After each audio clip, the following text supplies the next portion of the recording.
We'll call the meeting to order.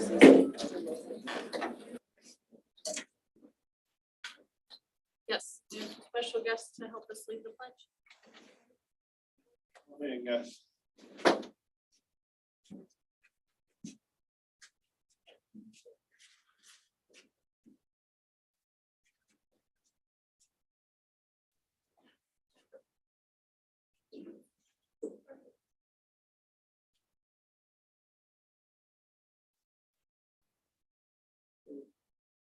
Ready?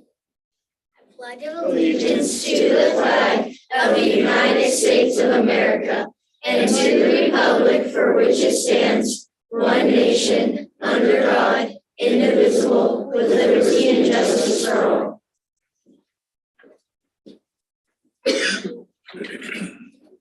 And is everyone, are they all staying for the presentation?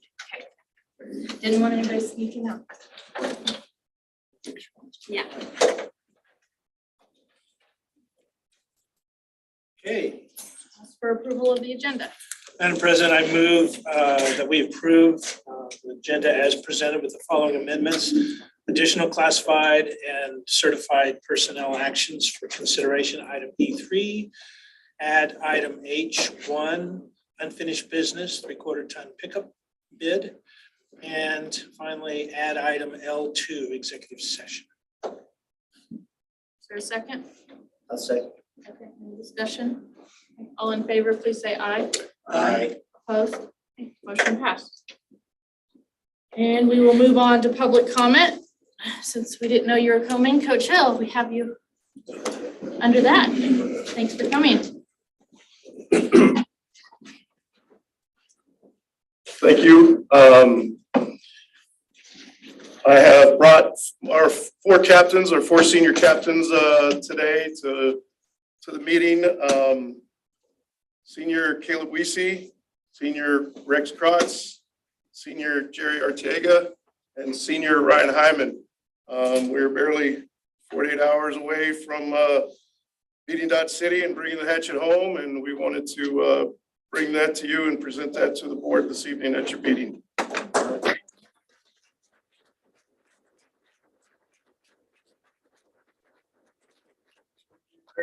I'm sure you probably have seen them in the trophy case themselves, but to be able to actually get a chance to look at them, as the boys have noticed, one of them looks like it has actually been used maybe a few times. But we wanted to say thank you. Thank you for the wonderful turf that was placed this summer.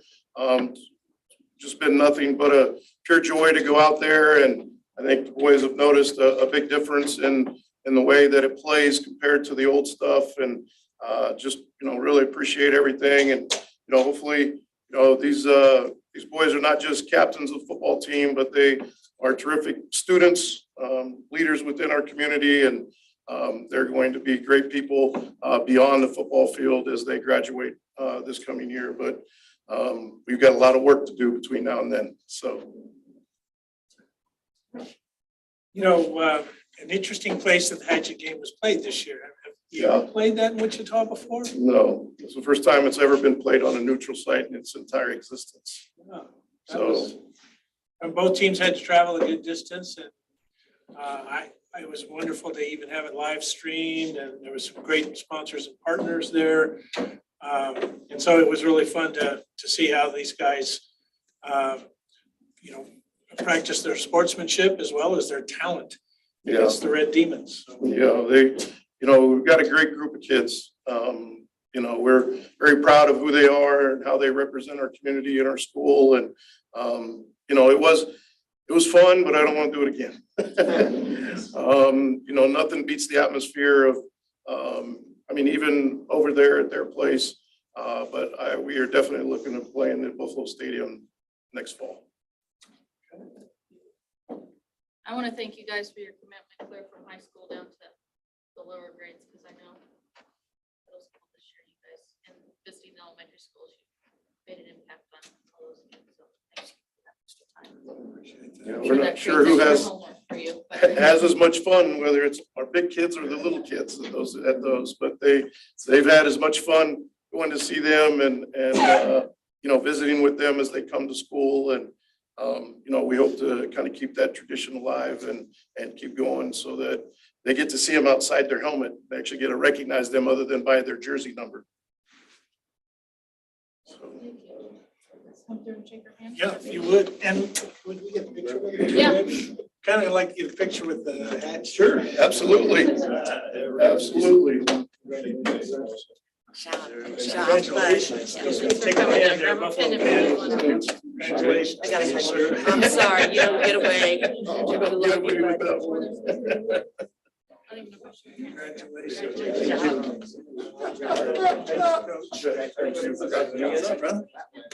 Hey, but see, that's what made it look faster. At least I know you ran that fast, man. What's up? But I didn't know you could run that fast. That cat can fly. Well, you know what? He cut some of his hair. That's what made him run I fast. think he did. I wasn't dragging him down. Congratulations. Way drag. Thank you. You guys stand in front. Make sure the right side is showing, buddy. That's right. Yes. It's not the red and blue. Oh, thank you. Come on, You guys, let's take a picture. See, I didn't bring a camera, so. Leave us short guys in Very front, Ryan. I'm just thinking Oh, standing in the it's a background. sorority pose. The little one's in the front, man. Come on. I'm always at the front. All right, ready? 1, 2, 3. 1, 2, 3. Perfect. Thank you, guys. Thank you, guys. Thank you. Good job.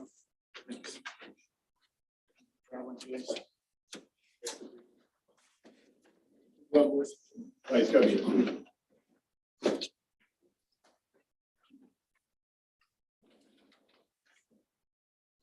Okay, we'll move on to recognition of the Crystal Apple finalists. Good evening, I'm Roy Cessna. I am the chair of the Crystal Apple Teacher Recognition Program for the Garden City Area Chamber of Commerce. I've been the chair for 19 years now. This is the 27th anniversary for the Crystal Apple Teacher Recognition Program. Every year we have 6 finalists that we recognize for teachers in Finney County. It's actually a long process. We start out in March and send out nomination forms for people in the community or in Finney County to nominate teachers. And then we receive those nominations, which this year we received 122 nominations. We send out letters to those teachers that are nominated, and then we get back. This year we received 36 applications back.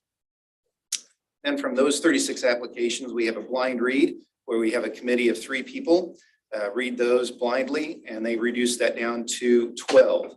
And then we have a committee of 3 that looks at and interviews those 12, and that reduces it down to our 6 finalists, which we have 5 finalists actually from Garden City Public Schools and 1 person that is from Holcomb this year. And I'd like to have the 5 finalists come forward at this time and get recognized.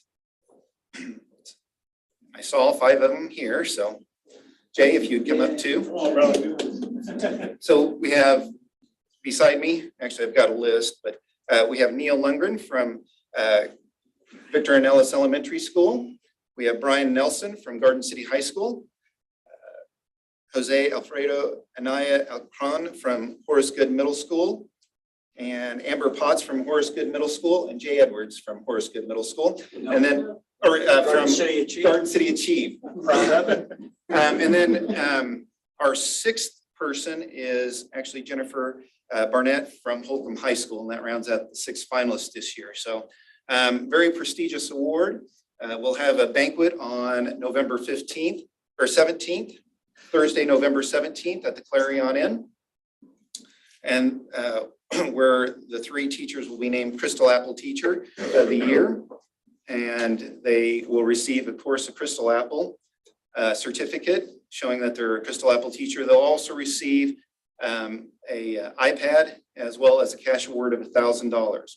Our 3 finalists don't go away empty-handed. They'll receive a certificate showing that they were a finalist for the 2022 Crystal Apple Teacher Award, as well as receiving a cash award of $250. So a very lengthy process and depth process, but it goes to show that we have a number of outstanding teachers and a very prestigious award.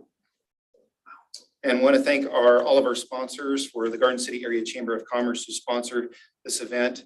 Again, it's a very prestigious event and a lot of great prizes go into this. Once they become a Crystal Apple teacher, they can't apply for it again, which is part of the honor and everything. But again, our 5 Crystal Apple teachers from Garden City Public Schools. Let's give them.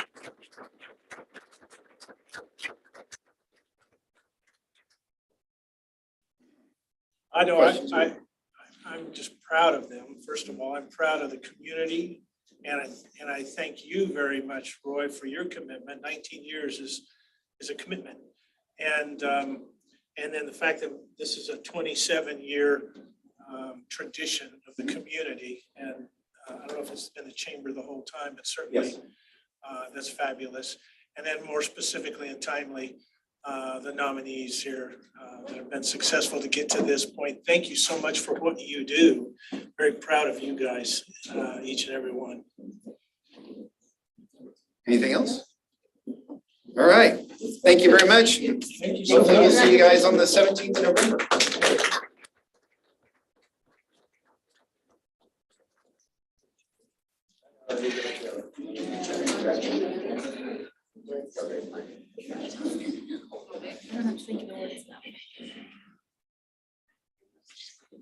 Next, we have building presentation from Pine Mill Elementary School.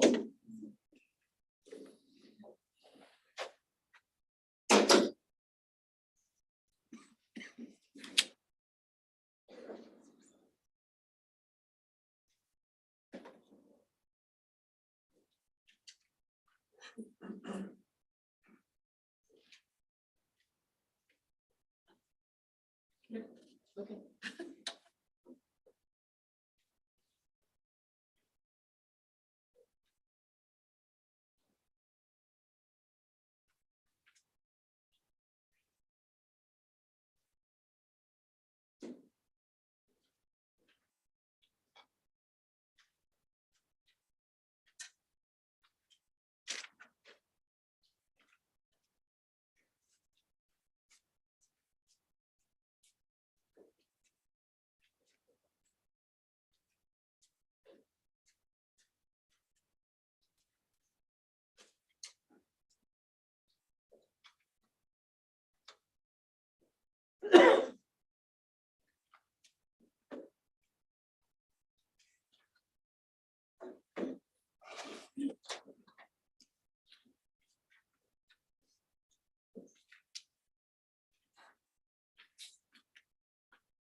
Must be bigger than the screen, doesn't it?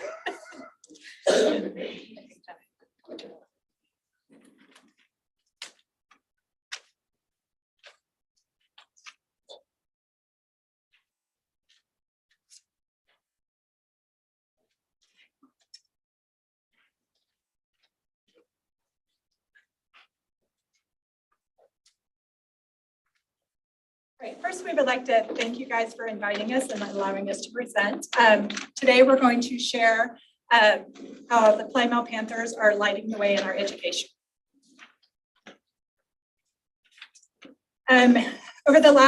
Starting last year, we started doing Leader in Me, and it is an evidence-based model for pre-K-12. And it is designed to build resilience and leadership in our students. And it also creates a high culture of trust, and then that leads into improved student achievement. The Leader in Me is based off of Stephen Covey, and he based it off of 2 of his books. There's the 7 Habits of Highly Effective People and the 4 Disciplines of Execution. So he kind of worked with some educators, and they developed this specifically for schools. This is our 2nd year at Plymouth. We started last year implementing it about halfway through the year. So during this 2nd year, our students are becoming more involved in making their own goals, their own WIGs, which are wildly important goals. And so they're doing this to help promote their academic ownership and success. Our goal by the end of the year is for our parents to have an understanding of the 7 habits and continue that language and that into the home as well, so that we're all kind of speaking the same language. And we're also working towards more parental involvement. So during our Panther Power Packs and our Genius Hour, trying to get our parents in and community members in to work with our students as well. So the students you see before you are some of the members of our Student Lighthouse team that we started implementing this year. These students had to fill out an application to be even chosen to be part of the interview process. And then they interviewed with a group of staff. And then from there, were chosen to be part of the Lighthouse team. So I would like to invite them to join us in saying our mission statement. Inspire, support, and value all members of my Plymouth family. I am proud to be a Panther. Hello, everybody. Thank you. Hello, everyone. Thank you for inviting us to be here tonight. My name is Kareem Ridham, and tonight we'll share about our school's experience with Leader in Me over the past 1.5 years and teach you about the 7 habits. The 7 habits are something that everyone should live by to make yourself a better leader. Enjoy. Hello, my name is Daniel Mario, and I'm going to tell you about our first habit. Be proactive. Being proactive means you can control a situation by taking charge and thinking through a problem and responding appropriately. You can control it after it happens. This will result in a positive impact on the situation. Being proactive also means preventing a problem by being energetic and taking responsibility and a good influence, and most importantly, being a leader. Hello, my name is Hudson Cole. The second habit is begin with the end in mind. This means to make a plan to get your goal. For example, if you have missing assignments, set a goal to get your schoolwork done. You can, for example, you can study and take it home for homework. This is important to do because then you won't have to worry about getting a bad grade. Hi, my name is David Hemmer. I will be explaining habit 3, which is putting first things first. Putting first things first means you should do the important things while setting aside the things that will not help you accomplish your goals. Once you have achieved your goals, then you can do the fun things on your list. For example, let's say you wanted to go to a movie, but you have a math test coming up. If you put first things first, you would study for your test and then go to the movies or whatever fun thing you have planned.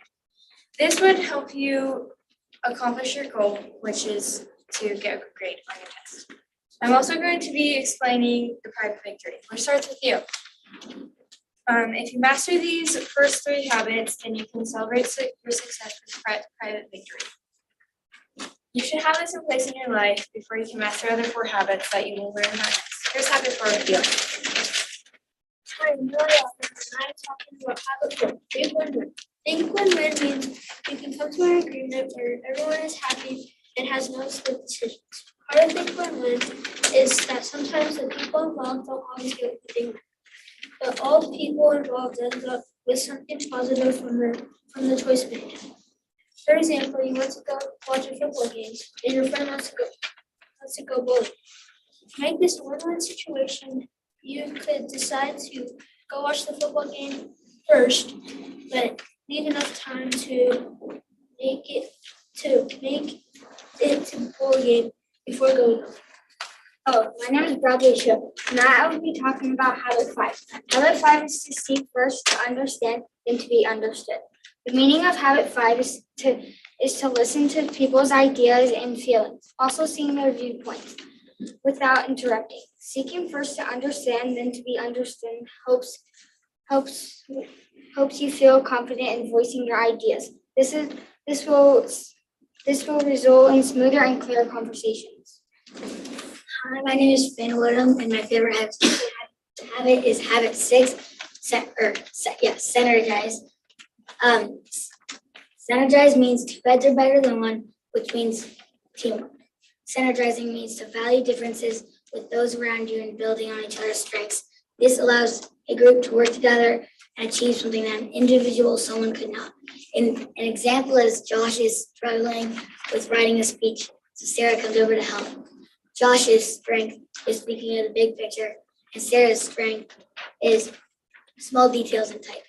That together they can create a good speech.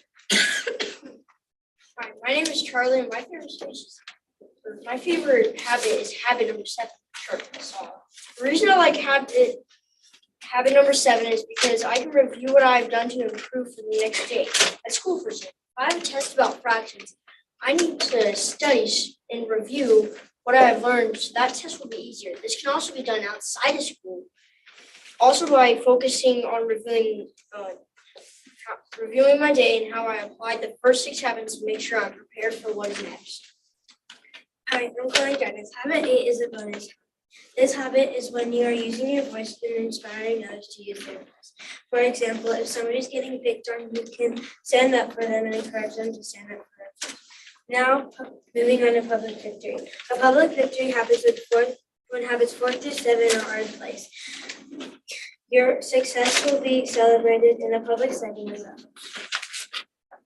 Hi, I'm Rinley. Leadership roles are being done in all levels. Kinder through 4th grade roles are in their classrooms, like classroom electrician and librarian. Grades 5th through 6th are school-wide roles. One of our roles is the Student Lighthouse Team. The Student Lighthouse Team is an opportunity to encourage other students to be leaders. We have planned and done an open house and the Constitution Day Assembly so far. We have many more assemblies on the calendar soon. Some 5th and 6th graders have leadership roles that are outside of the classroom, like tutoring, helping staff, public speaking, checking the weather for recess, and many more opportunities. Here are a few pictures of the Student Lighthouse Team leaders. Here are a few pictures of the Student Lighthouse Team leading some activities. The Student Lighthouse Team organized, greeted, and presented information about the 7 habits to parents and students in attendance at open house. The Student Lighthouse Team also conducted our Constitution Day Assembly. They, with very minimal guidance from the staff, they prepared, wrote what they were going to say, and did the whole presentation in the assembly. Service learning is a huge part of Leader in Me. So one of our action teams, we have 3 action teams that the staff are on. One of the action teams is called the Leadership Action Team, and they plan monthly activities that promote acts of service that ties into our goal to improve community involvement. In September, we focused on an animal theme. And so we had community partners come into our school, and the animal care or animal control unit from the Garden City Police Department, the Finney County Humane Society, and the Lee Richardson Zoo were all in attendance and presented at different centers for our students. One of the other centers was that the students made tie blankets and dog toys to bless the Humane Society with to take back to the dogs in the shelter, dogs and cats. Our theme for October is local heroes. So we look forward to hosting the Garden City Police Department, the Canine Unit, and then the Garden City Fire Department as well.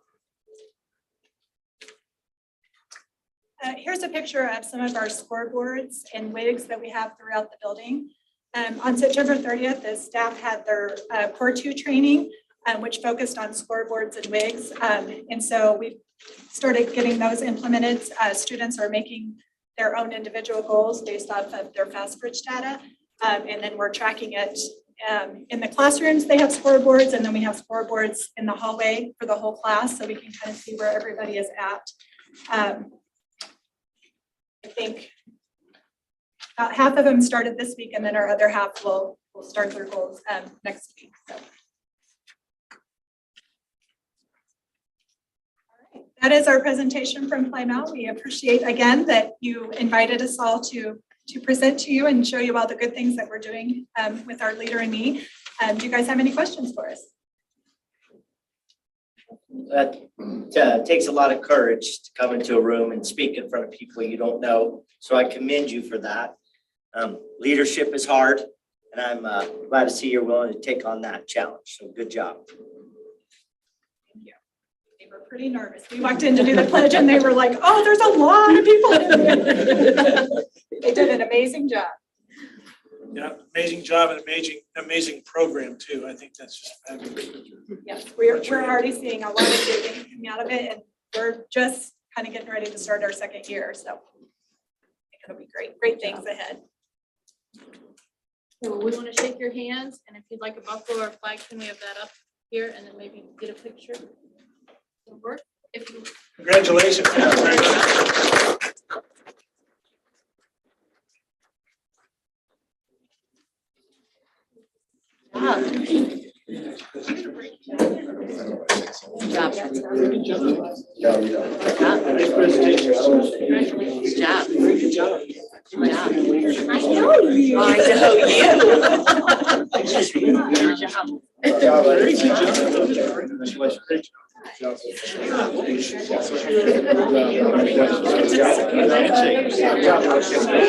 Break my hand.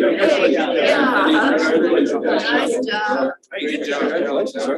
Good job, sir. Thanks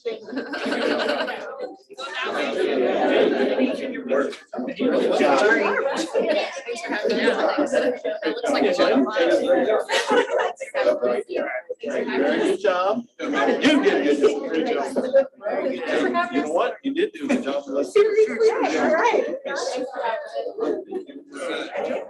Yeah. Right up here. You want to get it down? Yeah, this. Just barely. How you are? See how you are, Joe? See if we can. Go let the parents go first. Either way, man. Parents, get in there. They all take a pic. Cheese. All right. Okay, there's my neighbor right there. All right, here we go.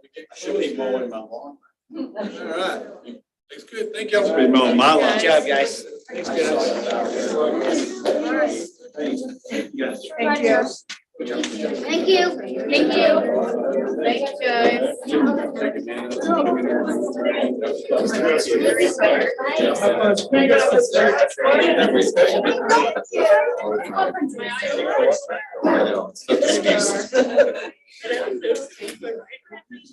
It's like, Yes. Great job. They need to come to my Jackson.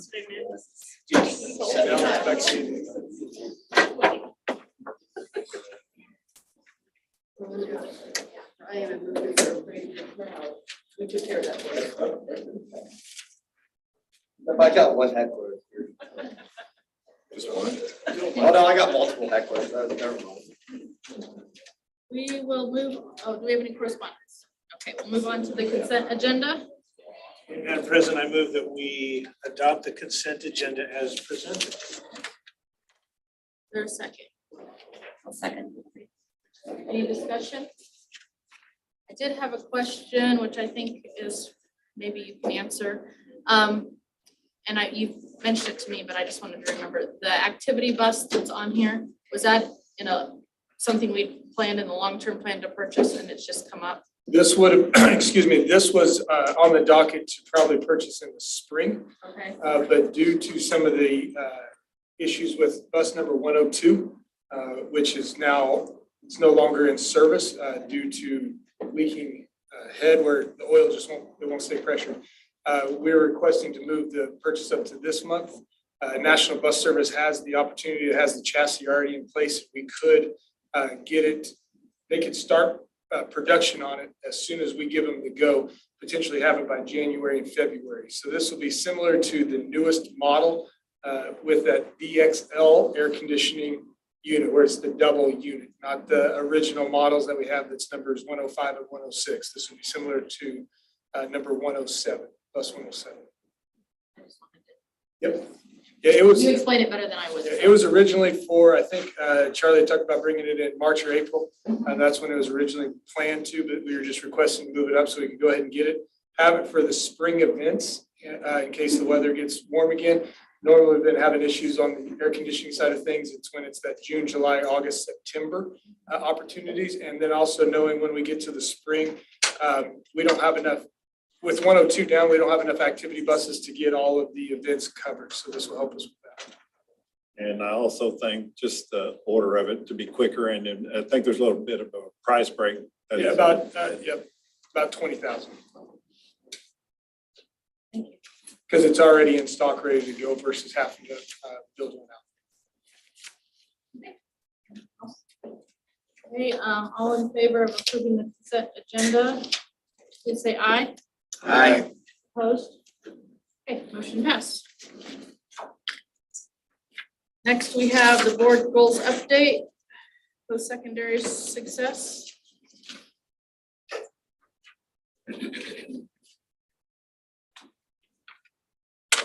On our cute as our predecessors, but Lucas Sullivan from Garden City Achieve and myself from Garden City High School are going to update you on our latest figures here and kind of, since we have some new faces on the board, kind of bring you up to speed on what post-secondary success is and how it's measured in Kansas. So if I can get my PowerPoint working here, or our PowerPoint. We'll start.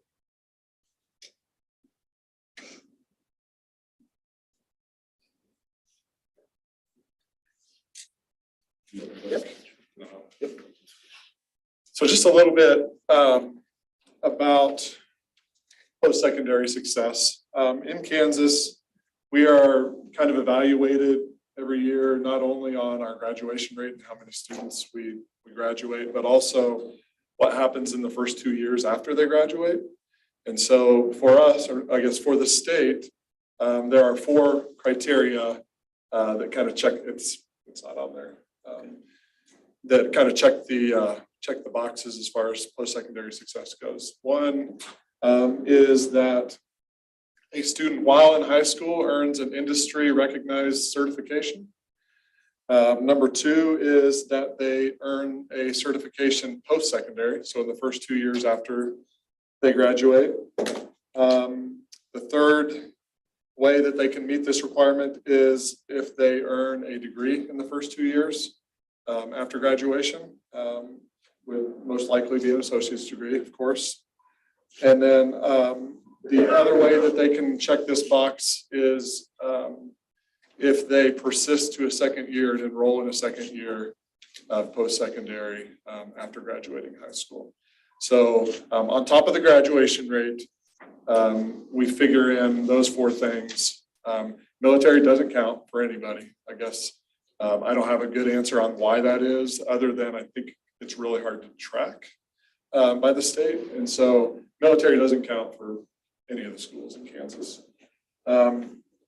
So we get an effective rate when we factor in our graduation rate times our success rate with those 4 criteria that I just talked about. And before I get into the next slide, these figure, or this data lags by 2 years, obviously, because they have to figure out what the kids did after they left us. And so this year, 2022, we have the 2020 class, and we all know what happened in 2020. And so this is really interesting for us. We've been really eager to find out what happened to those kids after they missed that second half of their senior year, or their second semester of their senior year. We know that graduation rate, and I'll show you this in the table here. Graduation rate was strong across the state. Ours was good in our Garden City schools, but also we had less students going into post-secondary programs as far as 2-year and 4-year. And so we'll get into some data here if you want to go to the next slide. I know you're not going to be able to see that real well, but this is the state of Kansas data. And I just wanted to show you this real quick. As you look at these are the last 5 years. The yellow bar is graduation rate. So in the state, graduation rate across the state has been incrementally increasing over the past 5 years. The success rate, okay, those are the 4 criteria that I talked about. Those are the pinkish bars. That has been incrementally across the state declining a bit over the last 5 years. And then so has then the effective rate. That's our post-secondary success number that we look at. It's been incrementally decreasing, and you can see from 2019 to 2020, that's where you get that dip from the 2020 COVID interruption. And you're going to see a similar incremental decline in success rate and effective rate for USD-457 students as well. All right. Okay, here's our data. As you can see, graduation rate, we're excited about. It has continued to increase across the district. This is Garden City Chief as well as Garden City High School data. And it took a little bit of a jump there in the year 2020 with that class. Our success rate had been increasing, but it did take a little dip there with that 2020 class. And then our effective rate, again, had been increasing since that dip after 2016, but we did see a bit of a dip. Similar to the state, they have a predicted range for us as a district, 39 to 43.8% there. And our effective rate for the 2020 year was right within that range. The last 2 years we'd exceeded it, and we did receive a commissioner's award from the State Department the last 2 years. But this year we didn't exceed it by enough, but we were still within that predicted range from the state of Kansas. All right. There's the commissioner's word. I'm sorry, you guys just mentioned that.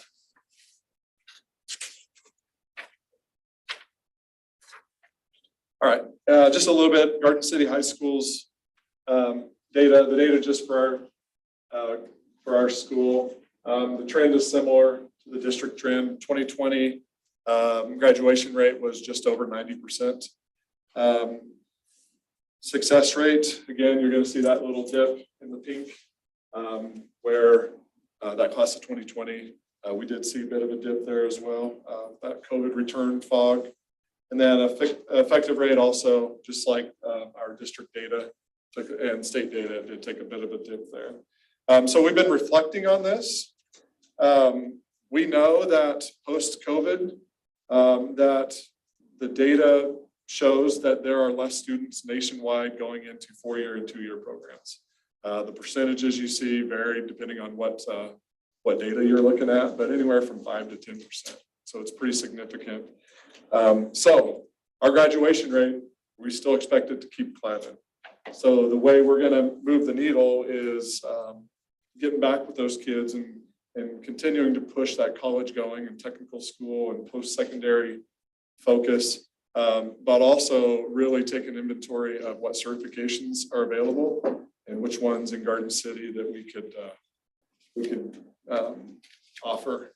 And we have begun to offer a couple different ones, Achieve and Garden City High School that we'll talk about in automotive and carpentry over the last 2 years. And so we're really excited about that. That's a partnership with Garden City Community College.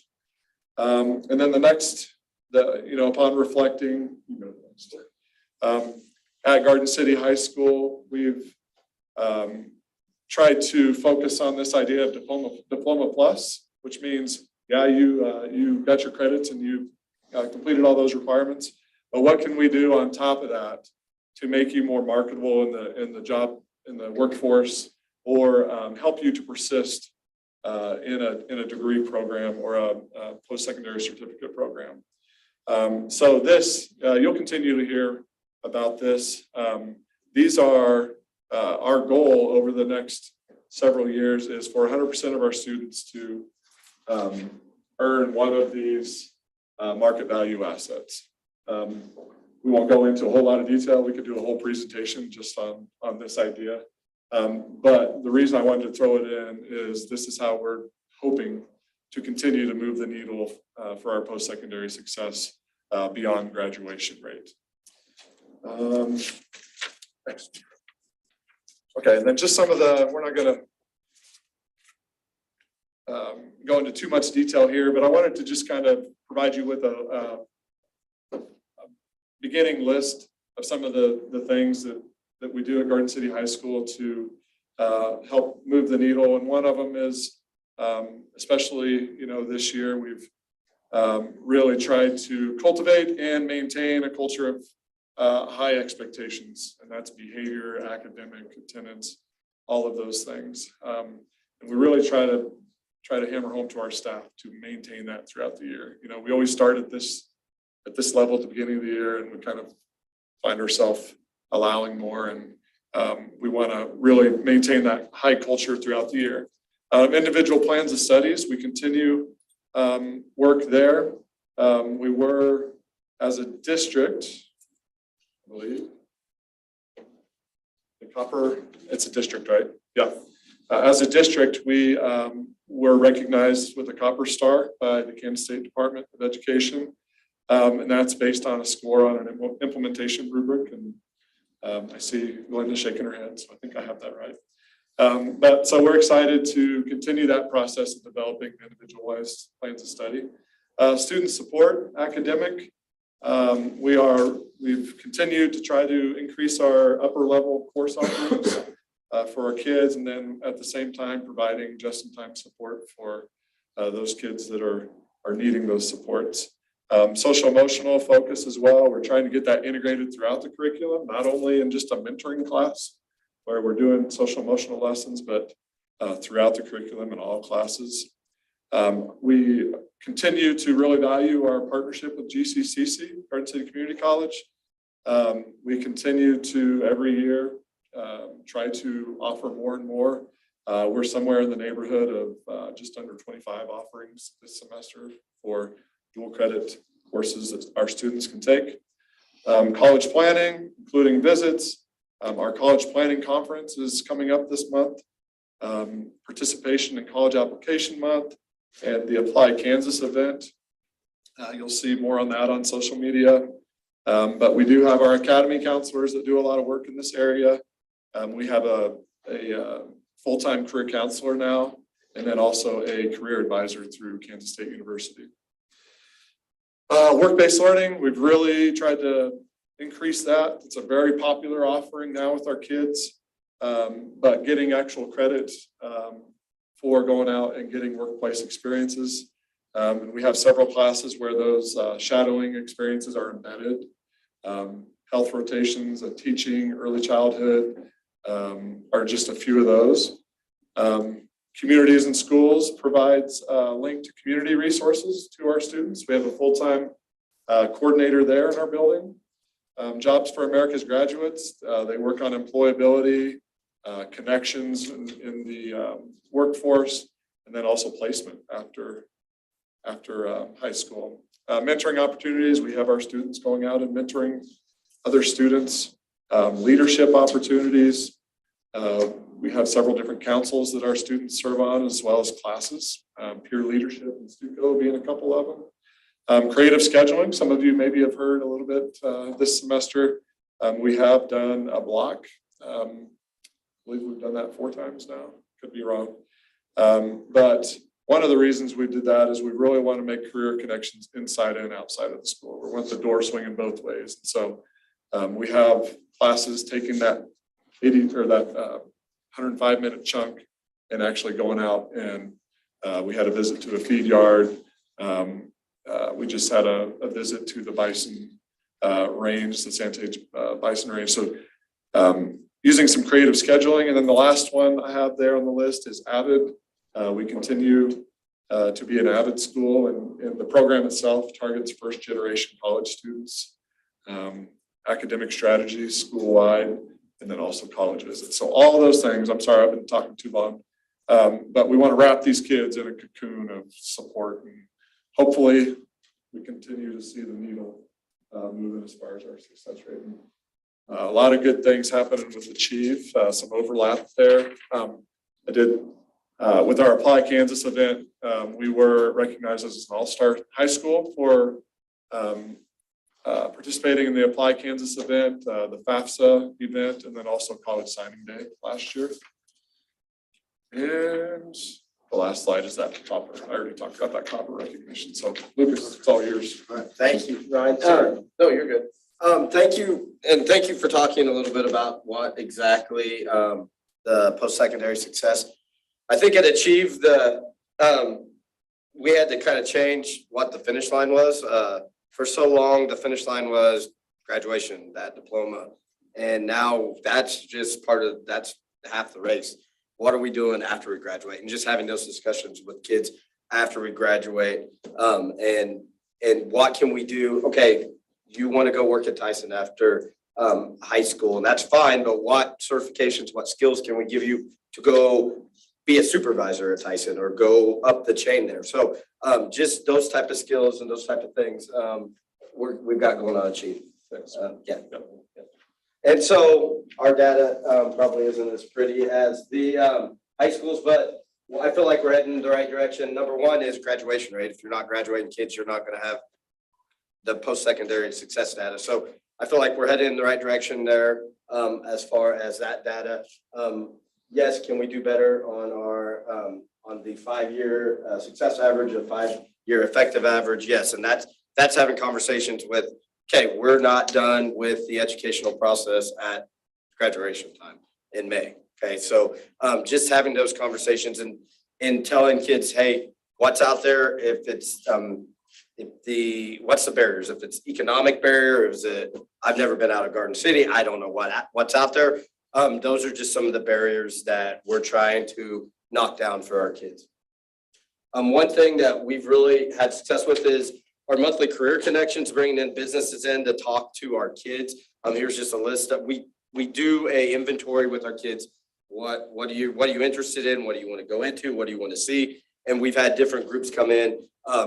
And so, for instance, the first one with Brookover Feed Yards, Ty came in and talked to our kids, and he really resonated with some of our students. One of the most difficult kids I've probably dealt with in my educational career came to me after Ty talked to him and said, I want to learn more about what he's talking about, how he can help. So Ty came back and talked to 2 of our students individually about, and not working at Brookover Feed Yard, but what can he do? I'm trying to tell him, hey, college is important. Driver's license is important. What can I do to help? And just making that connection, exchanging information, and just having those connections where our kids are getting a little bit more, just a little bit, they can see what's out there. And so just having different groups come in, like today we had the Garden City Community College Sports Medicine group. Ryan talked about the automotive program at Achieve has been huge. We have Garden City High School kids. We have our Achieve kids that go there and get different certifications. So we're doing the dual credit certifications, and then also like carpentry and cosmetology, trying to push. It's been easier to get our kids at Achieve involved with automotive because it's right down the hallway, but trying to push them, hey, in the afternoons, let's go, you're a senior, let's go check out the carpentry program. Let's go check out the cosmetology program. So those have been cool opportunities for our kids. Those programs are free to the students. Welding is another really popular one at Garden City High School with Mr. Burrow, where they can earn certifications and they are paid for by the state. Well, yeah, when I talk to parents and kids, it's a good price, right? You get college and high school credit and it's free, so. Yep. College visits, something that in the past, I think that they've had colleges come into the building, but this year, for the first time and I don't know if ever, but for a long time, we're gonna have kids get on a bus and they're gonna go see. A lot of our kids haven't experienced that academic environment at the post-secondary level. So our first trip, I think 27th, we're going to 4-day stay, North Central Kansas Tech in Hayes. And I'm really excited. We have a lot of juniors and seniors that are excited to go see what's out there, go talk to college reps, go see different opportunities, different fields to go into. And we also have planned Dodge City Community College, we're going to take a field trip there. Seward County Community College, we will be going there, and then Northwest Tech and Colby Community College. So 4 trips that I think a lot of our kids will get a lot out of just seeing what's out there, because a lot of them many of our kids have never been on a college campus outside of maybe Garden City Community College. So to give them that opportunity is huge, I think. Continuing our counselor, Mr. Jockman, does a great job working with our students, but student-led conferences, just having those conversations, what's after graduation. Our FAFSA workshops have been very successful. All of our kids do FAFSA workshops. We were recognized by the state in virtual alternative setting. We were the most improved. Now, I told Glenda you had to be pretty far down the list to be the most improved, but we also were top 5 in the state in that category as far as overall as well. So just getting those kids thinking that mindset, college, how do we get college paid for? Having them fill out the required paperwork, getting it home and back to school. And so just those type of things we're going to go to Garden City High School for a college planning conference when they have theirs. Just scholarship application workshop, adulting days, just things that will get kids in that frame of mind that we're going to do something after we graduate high school. And then I'll give props to Mr. Norby. He called me this summer from Garden City High School. They already had somebody that did a lot of these things with your Kansas State counselor up there. And so he asked kind of set Dodge City Community College Trio program to us. He works with a lot of our upperclassmen in our building, actually sophomore through seniors, and they come out twice. So far, it's going to be weekly eventually, but right now it's kind of bi-monthly. But again, FAFSA assistant, ACT prep, scholarship opportunities. They're going to pay for us to go to Dodge State Community College and spend a day there. And so just another, like Ryan said, the more supports we can have around these kids, the better chance they're going to have to be successful after high school. And I think that's all I have. And if you have questions for either Ryan or myself, go ahead. Shoot, I was just going to say, we work with a lot of the same students. A lot of times they start at our building and end up at Achieve. And we're really excited about the partnership between the two. They're doing a lot of new great things. A lot of times it's a place that our kids really want to go to. And even before they come to us now, I know he's getting some students earlier. And so we're really excited about the partnership, not only with Garden City Community College, like I talked about, but also with Garden City Achieve. I've known Lucas for a long time, and we kind of are on the same page. It's been awesome working with the high school. I think everybody's pushing everybody in the same direction. Sure. I'd just like to comment. Thank you guys for coming in, giving the presentation. A lot of really good information. The work-based or the certificates that the students are earning, like welding and plumbing and automotive and things like that. I think that just helps students become more well-rounded and it gives them opportunity for a lot more jobs in the future. So I think those are great.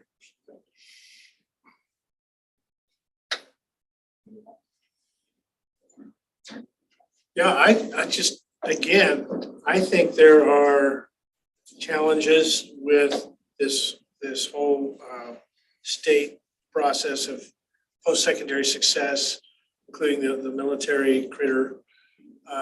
We've talked about that in the past. We've also talked about seemingly the data door shutting. If we get them graduated in 5 years, or heck, 6 years, that's a win.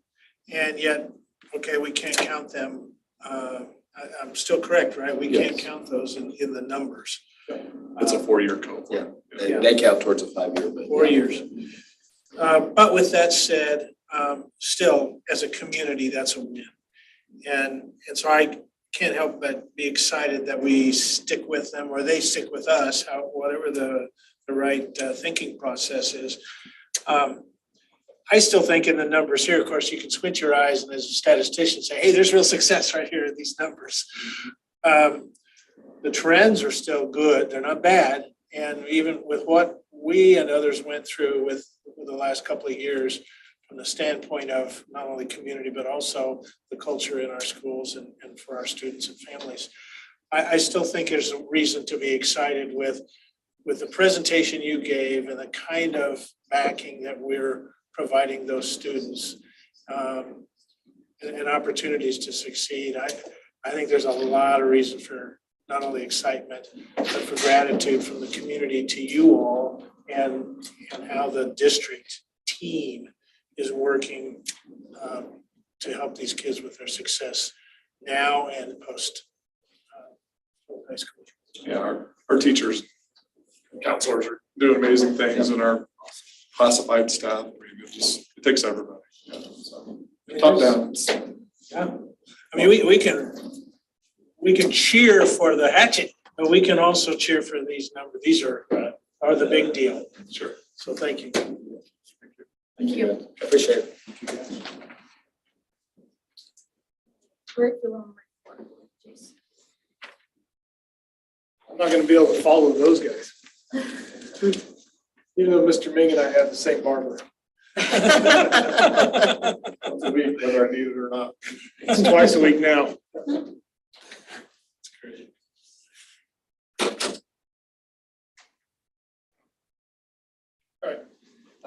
Wanted to have the opportunity, just come and share out where our data is after the fall. I think just as we go through and look at this, if some of the images are a little bit harder to see through this, you've got them in your packet where they're probably a little bit easier to access and look at a little bit later as well. But I really want to kind of go through it. And then at the end, I've really got some conclusions. We are coming back from probably the most disruptive time to education that we've ever had. And we have to just look at where is our data at currently, what have been our 5-year trends, and from that conclusion, what are some things that we need to start working on and putting in place to increase the trend data that we do have. And so that's really what we want to be able to kind of talk about tonight. So first up is we're going to look at when we reference acronyms, we have a lot of acronyms in education, but CAP is Kansas Association or Assessment Program. Sorry, Kansas Assessment Program. So if you hear me reference just the word CAP, just know I'm referring to the state assessments. So the first one we're going to look at, each one of these just got the grade level, and I'm not going to go into a lot of great detail on each one of these, but just give you the opportunity to look at some of the data that we did put together. Again, this is a reference for you to look at tonight, but then also take back and look at a little bit deeper. The first piece is this is the 5-year trend. So we go back to 2016, 2017. Again, we've got 3 years of data pre-COVID and then 2 years post-COVID. Of course, as you know, in 2019, 2020, we did not have state assessments given that year in doing that. On the right-hand side, you'll see where it says level 1 change and level 3-4 change. So level 1 change is the difference between 2019 school year and the 2020-21 school year. And then of course, the 21 to the 22 school year, the change in level 1. So if it's a positive number, that means we gained in level 1, which is actually a negative. So it's kind of follow the logic for just a little bit. If we gained in level 1, that's a negative. And then if we reduced or gained in levels 3 and 4, of course, that would be a positive. And if it's a negative in the level 3-4 change, then it's a negative. So in 3rd grade, that is where our data is.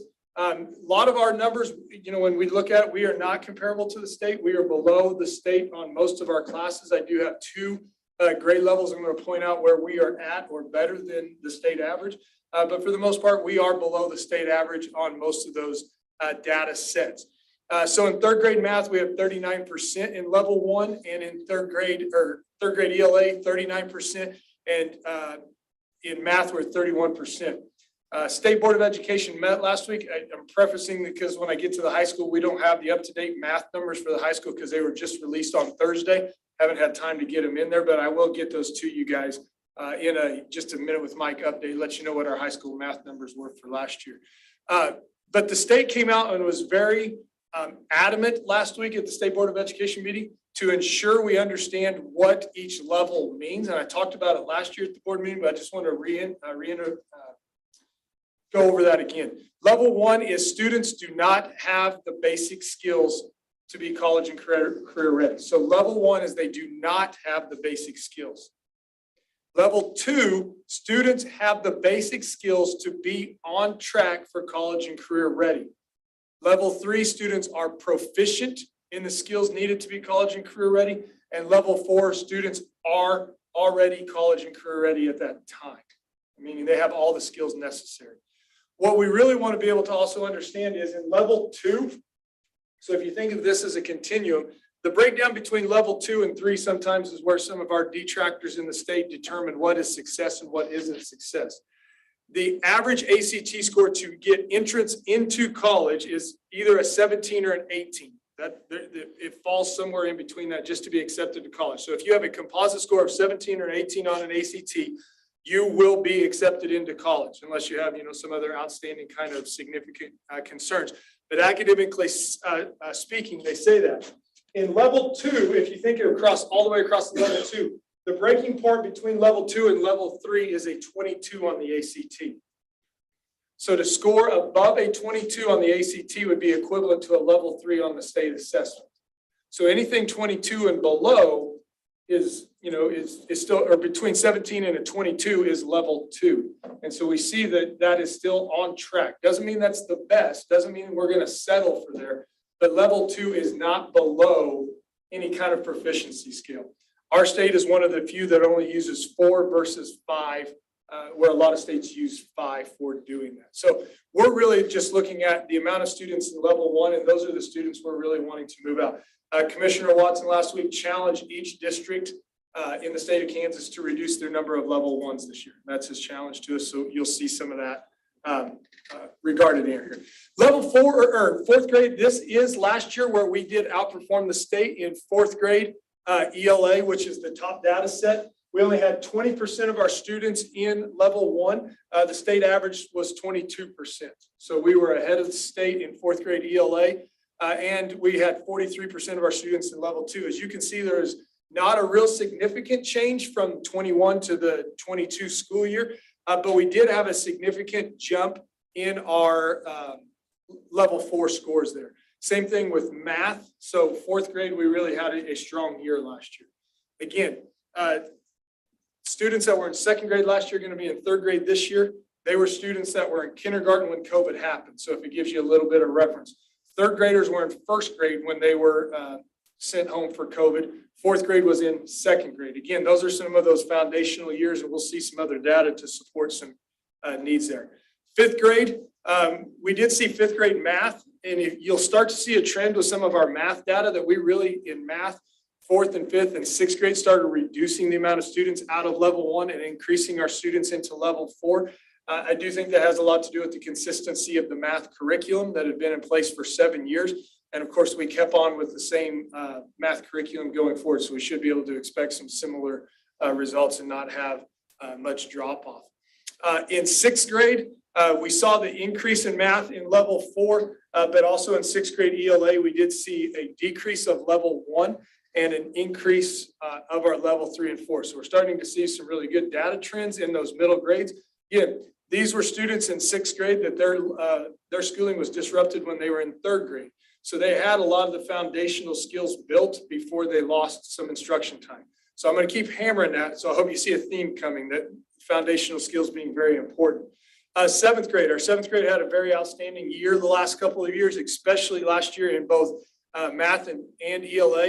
I want to point out that in both ELA and math, we increased level 3 and 4 by almost 9% over 2 years, over the 2-year period, sorry, and having that opportunity. So those are some strong indicators for us to see that we're projecting and targeting in the right direction. Now, as we all know, when we get to 8th grade starts turning into algebra, and especially math. That's where it starts becoming a little bit more difficult for some of our students. And so some of those skills we're having to kind of work on. So we do see, we started to have a regression a little bit within our 8th grade state assessment data.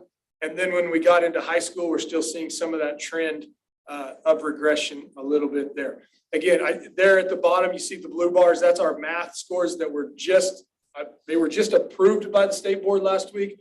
I probably could have got on Friday or early this morning and got that data off. I just didn't have a chance yet. So I will get the 10th grade math data and get that to you as soon as possible. So any questions on state assessment data before we move into our local FastBridge data?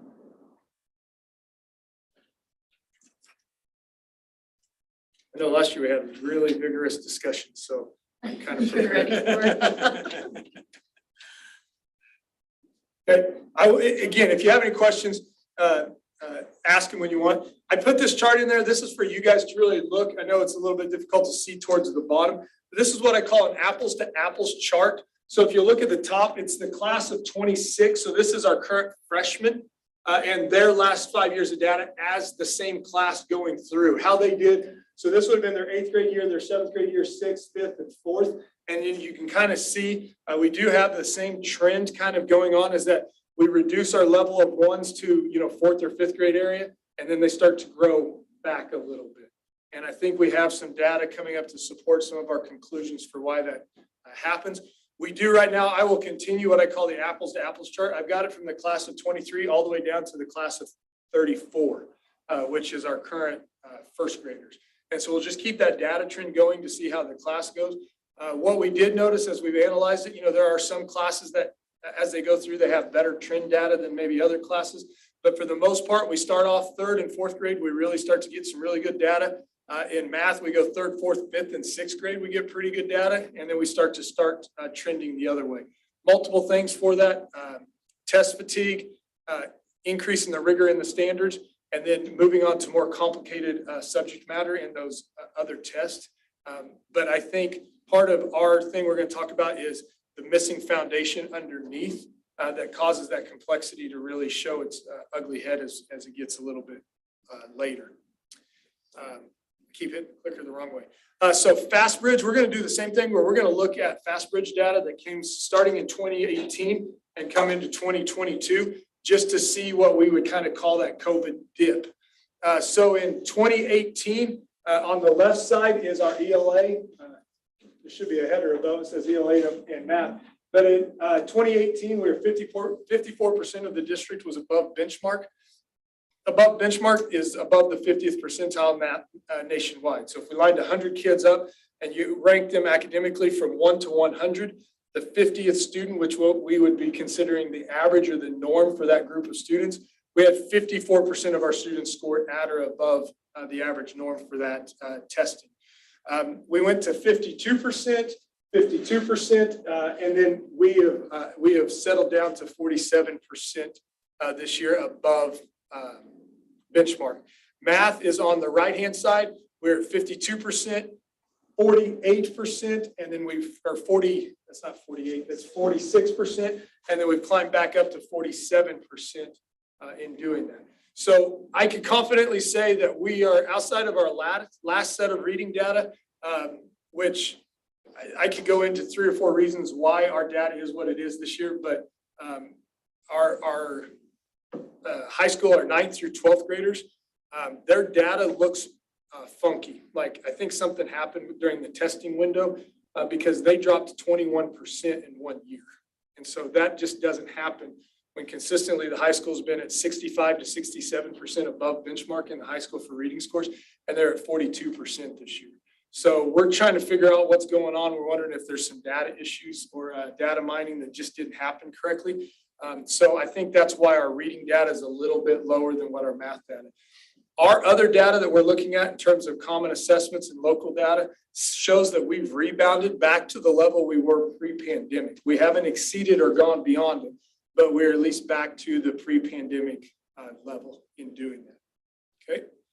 So that's our FastBridge data. Are there any questions around that? I know last year I kind of went into the individual grades to look at, but I thought just looking at at the district, because I really want to talk about our early literacy, which is our foundational skills next. So, yeah, go ahead. On FastBridge, these numbers represent what grades then?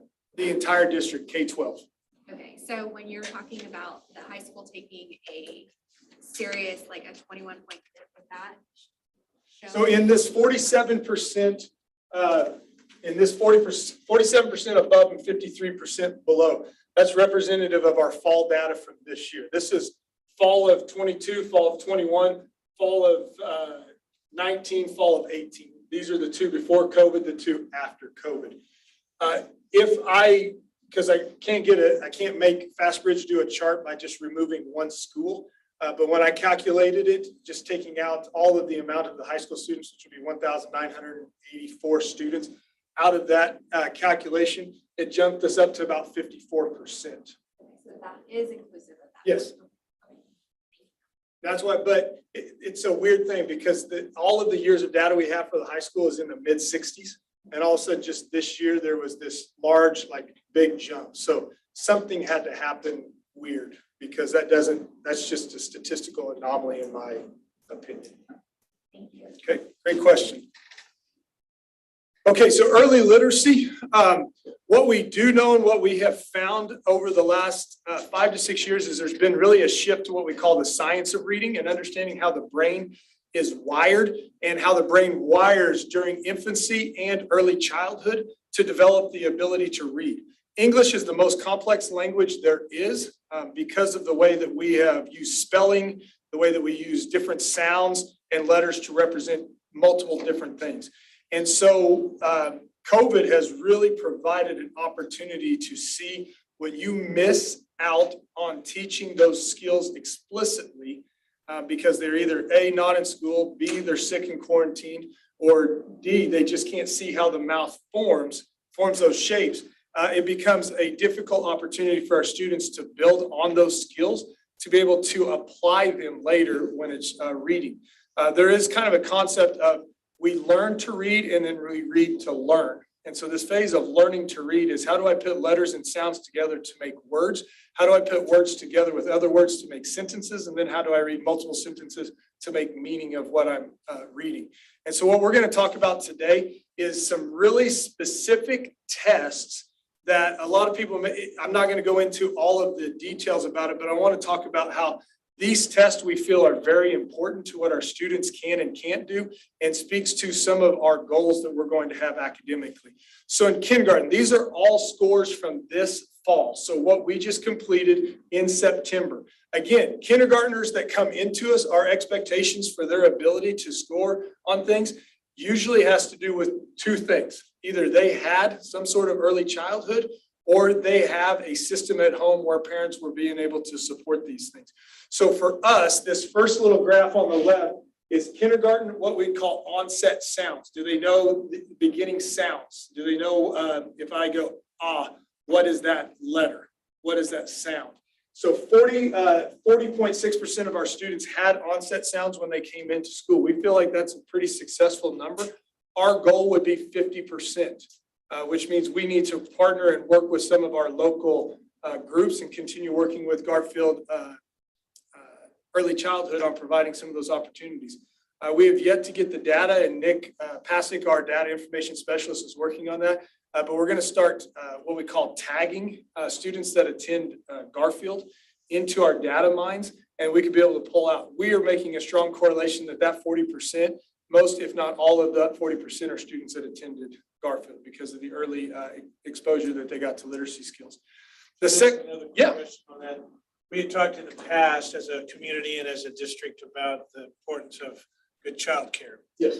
And so there are certain childcare programs and in early childhood programs in the community as well. Is there any way to tag, since you're tagging, is there any way to tag some of that? We could if we, during enrollment process, ask that question. The easier part with Garfield is because they're already in Skyward and we know which students attended, so it's easy to roll that over and add that as a piece of data mining.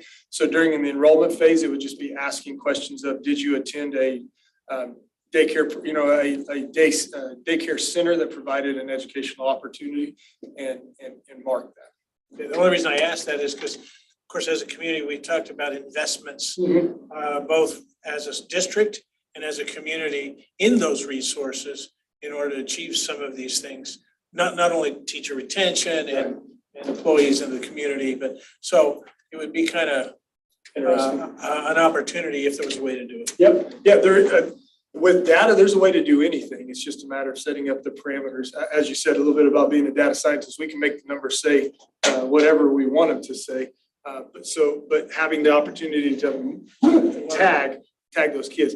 The next one is letter sounds. And so this is if we flash a letter up, can they make the sound that associates with that letter? And we actually had 47% of our students in the fall. We feel like that is a very good number, and we would anticipate we should see about 50% of our kids come in. Now, what we're talking about is the beginning of their kindergarten year. What we'd like to see for sure is both of these be at 75% or higher by the end of the year in doing that. If we look at first grade, this first one here on the left is called word segmenting. So that's taking a word like fundamental. That'd be something that we could kind of think, and breaking it into the syllable. So going, it's fundamental, and being able to segment the word and then putting it together to say fundamental. And so word segmenting is a phonemic awareness skill that students should have. And what we feel really good is that we got 58% of students as they come into first grade with that skill. That is a strong, good number for us. We want, by the end of their first grade year, we want 80% of students to have that skill and be on target for that. So we have some work to do, but it's there. This is where we start moving into where I'm going to point to some of our conclusions. In sentence reading, that's what we call a fluency skill. Can students read a sentence, a whole sentence, in the pace that they should read it in? And at the beginning of the year, we only have 41% of our students able to do that. We feel like that number should come in a little bit higher, and we want them to exit closer to that 80% mark at the end of their first grade year. Second grade, so right here, this is where we're talking about fundamental and foundational skills, correct? So right now, first grade at the fall, we're 58% in word segmenting. We give the same test to our second graders in the fall, and we drop back. We're back to 45%. And so some of those second grade students, what that tells us is we didn't get the resources needed to get that word segmenting or those phonemic awareness and phonics skills built. And then if you see our fluency in second grade, we're down to 42%. So we believe, and I think we should set a goal of having 80% of our second graders by the end of the 2024 school year, 80% of, or really close to 100%, but it's almost impossible. So we say 80% of our second graders should be able to read fluently by the end of their second grade year. Doesn't mean they can comprehend what they're reading yet. Doesn't mean they have the extensive vocabulary yet. We're going to work on those things. But our goal is that they can read fluently, because we believe if we end second grade reading fluently, we're going to be able to start third grade in that transition year of now using verbal reasoning, comprehension, and vocabulary. Then in third grade, this is a good sign for us and some concerning information for us at the beginning. Our word segmenting is we've got 78% of students in third grade have the phonemic awareness to be able to decode and use sounds as needed and pronounce words. We would still like that to be a little bit higher. That needs to be in that 90 to 100% range, because at this point in time in third grade, if students are still struggling with understanding what sound a letter makes or what sound two letters make, we have some regression that we're going to have to kind of go back and deal with. But this is still a good data set. Where we're a little concerned in seeing this data is our fluency. And we're still just at that 43% mark. So only about 40 to 45% of our kids in second, third, and fourth grade have what we're considering the fluency skills needed to read on pace with what's expected at their grade level. Okay? So that leads us to my conclusions of what I think we need. I think I've been kind of communicating that we don't necessarily, and we're missing a little bit of the conclusions. So I'm going to see if I can escape. There we go. There is zero things that our staff is doing wrong. So I really wanted to make sure that that's preferenced and sounded very loudly from the hilltops. Our teachers are teaching extremely well with the resources that they have. But what we have found during our analysis is that the curriculum that was adopted 4 years ago is a balanced literacy approach. And balanced literacy is an approach to reading that teaches students reading longer passages and reading with phonics at the same time. What the state has really kind of pushed on us, as well as proven to us through the science of reading, is that a structured literacy approach is going to get us to build the foundation of reading faster and stronger than a balanced literacy approach. And so right now we are missing that universal structured literacy resource. We have a lot of our buildings are using different materials and different avenues that are mainly based on Orton-Gillingham. If anyone's had any students that are dealing with reading issues, Orton-Gillingham is kind of the go-to expert for helping students with reading issues. So we've got a lot of things that are doing that, but we don't have anything that's universal across the board that's used in every classroom throughout the district. So one conclusion is we're going to try to put a small work group together of between 5 and 7 teachers and instructional coaches to analyze the best resource available and see what we may be able to do to gain access for a supplemental resource for our curriculum to be added in that would increase our structured literacy approach. We had a consultant in this last week from Southwest Plains to work with our office to give us a better understanding. I'm not a structured literacy guy. I understand reading. I understand math a lot more. I'm much more of a math person, math and science person. She spent a day with us and my mind was blown to just see where we should be and what we're doing right now. So there's a gap in our instructional model of how many minutes we're spending on phonics and phonemic awareness a day. We're asking teachers to spend about 25 minutes a day on it based on our current model. And she says we need to be spending anywhere between 45 and 50. We don't have enough resources for that right now, so we're looking at that. Our second is a consistent approach to that phonemic awareness tier 1 block of time. I think I was just talking about that in terms of needing to move closer to 45 or 50 minutes of work. Now, that's also dependent on what each building and what each classroom's data says. So if we go back and look at the screening data that we were just looking at, if my class says I don't need as much work on X, I'm not going to work on X as much. I'm going to work on Y. But if my data says, no, I need more time on X than what the district's telling me I should, I'm going to work more on X to be able to gain those skills. I really relate it to it's laying a foundation for any building. If that foundation is not tested and not strong, it's not going to stand for a long period of time. And so what we've seen is as the data has gone through, our gaps that you are seeing in the CAP data and our gaps as we would see in that older grade level of FastBridge reading, they stay there because we didn't build the foundation strong enough early.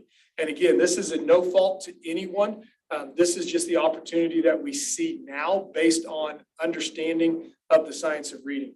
We have 80 teachers going through what's called letters training. So that's my conclusion number 3. We have 80 teachers in the district right now, 40 early childhood teachers and 40 K through 2nd grade teachers and interventionists. I'd like to expand that training next year to encompass all K2 teachers. Right now that training for us is free. Next year it's going to be free as well. So I want to be able to do that. Letters, I don't know what LETRS stands for, but it is the science of reading. It teaches those staff members on how to implement and insert reading skills to students in the correct order. I don't know about anybody else, but I was taught during the whole language world, and I was taught just start with letter A and then you go to letter Z and you're taught the whole word. You're not taught how to sound things out. And as an adult now, I struggle reading sometimes because I don't have the fundamental skills of sounding out words. I do not have phonemic awareness to be able to put syllables together because I don't understand how those letters work to make sounds. I was taught sight words and just memorize them. in doing that. We have a lot of students that maybe still work that way, but they have compensation skills to be able to adjust. What we want to do is we want to go back and build those building blocks much stronger earlier in pre-K through second grade and provide that opportunity. So our data for us right now is telling us we need to expand our science of reading and structured literacy blocks to incorporate more exposure to that for all students, so that gap in, you'll see the data change.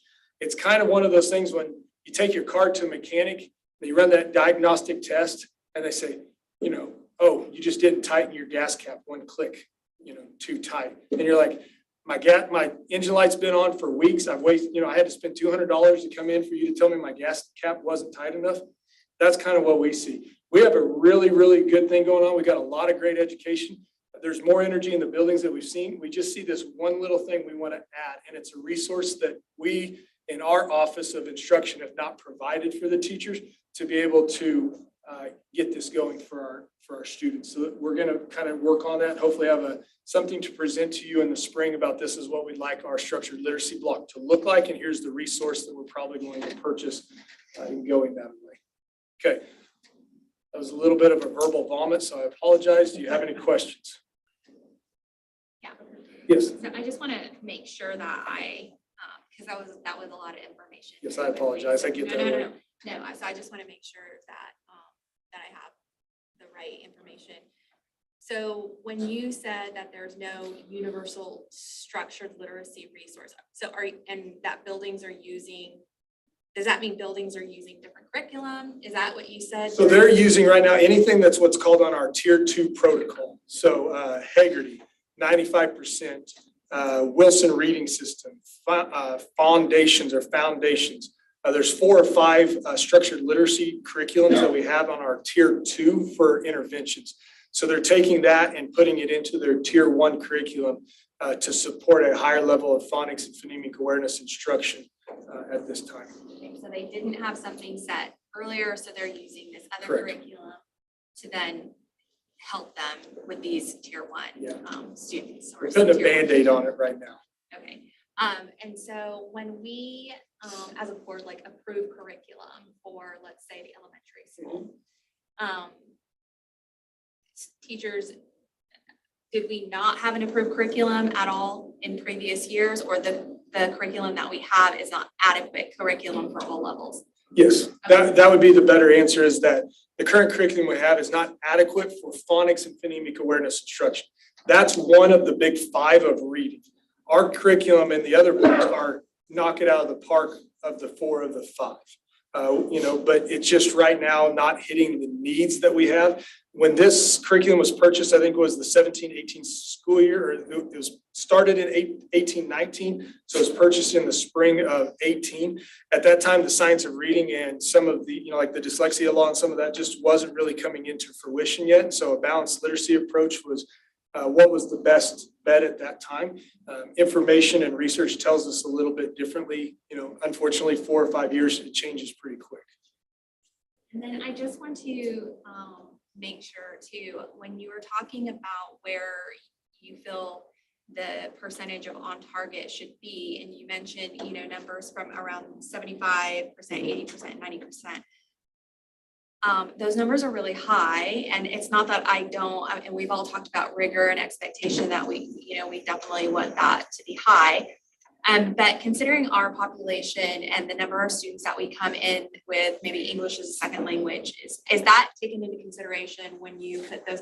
Because the first thing that comes to my mind is it's good to have high expectations, but you don't also want people to have such an expectation that's unreachable that you feel like you failed from the very beginning. You'll never be able to reach that benchmark. So that's my question on some of those percentages that you threw out for on target expectations. So those are skill-based assessments. So we didn't even look at the general reading, which puts the big 5 components of reading, which has comprehension, vocabulary in it. What we were looking at there was some of those expectations falls in line with what TASN, the Technical Assistant Support Network in the state of Kansas, says we need to have about 80% of our kids on target with those early reading skills to be able to utilize that later. Our students with language barriers should still be able to develop onset sounds letter names, letter sounds, nonsense words. Those are skills that we teach, for all, for babies that were born on and teaching the opportunities for that.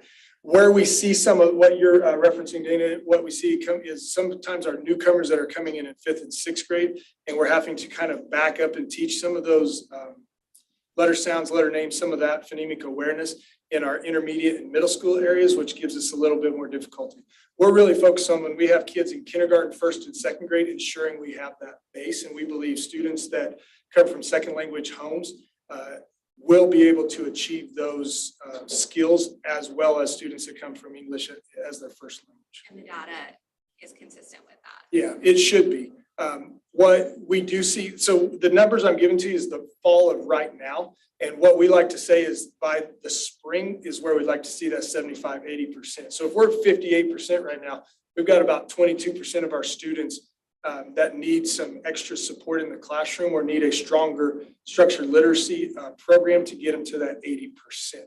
And so we're going to be able to identify those students and provide support in the classroom and small group instruction to give that to them. But we do believe that some of those skill-based assessments, all students can achieve in K2, no matter of their language status. It sounds, I mean, I hate to overuse the word, but it sounds pretty exciting, the strategic strategy that you've got. And particularly with the younger minds there and our demographics. I'm wondering if you had the science of reading and I don't know the details, but we got a great team of folks out there. So this collaboration you're talking about of getting some teams together sounds like just exactly the way to go. I'm wondering, particularly for those young minds where we've got other interventionists out there that are already working with them, maybe on a regular basis. Are you going to include those, besides the great teachers, SLPs and other interventionists on the phonics and it's because it seems like they work with kids on those every day. Mm-hmm. So yeah, I was recruiting my aunt again this weekend. She came up and stayed the weekend with my grandma. She's been a speech teacher in Oklahoma City and the Oklahoma City area for 37 years. If she wasn't getting ready to have grandbaby number one, she'd probably retire and move up here because she'd make a heck of a lot more money in Kansas than she would in Oklahoma. She was doing private tutoring this weekend, where she, jumps on it and gives that opportunity. So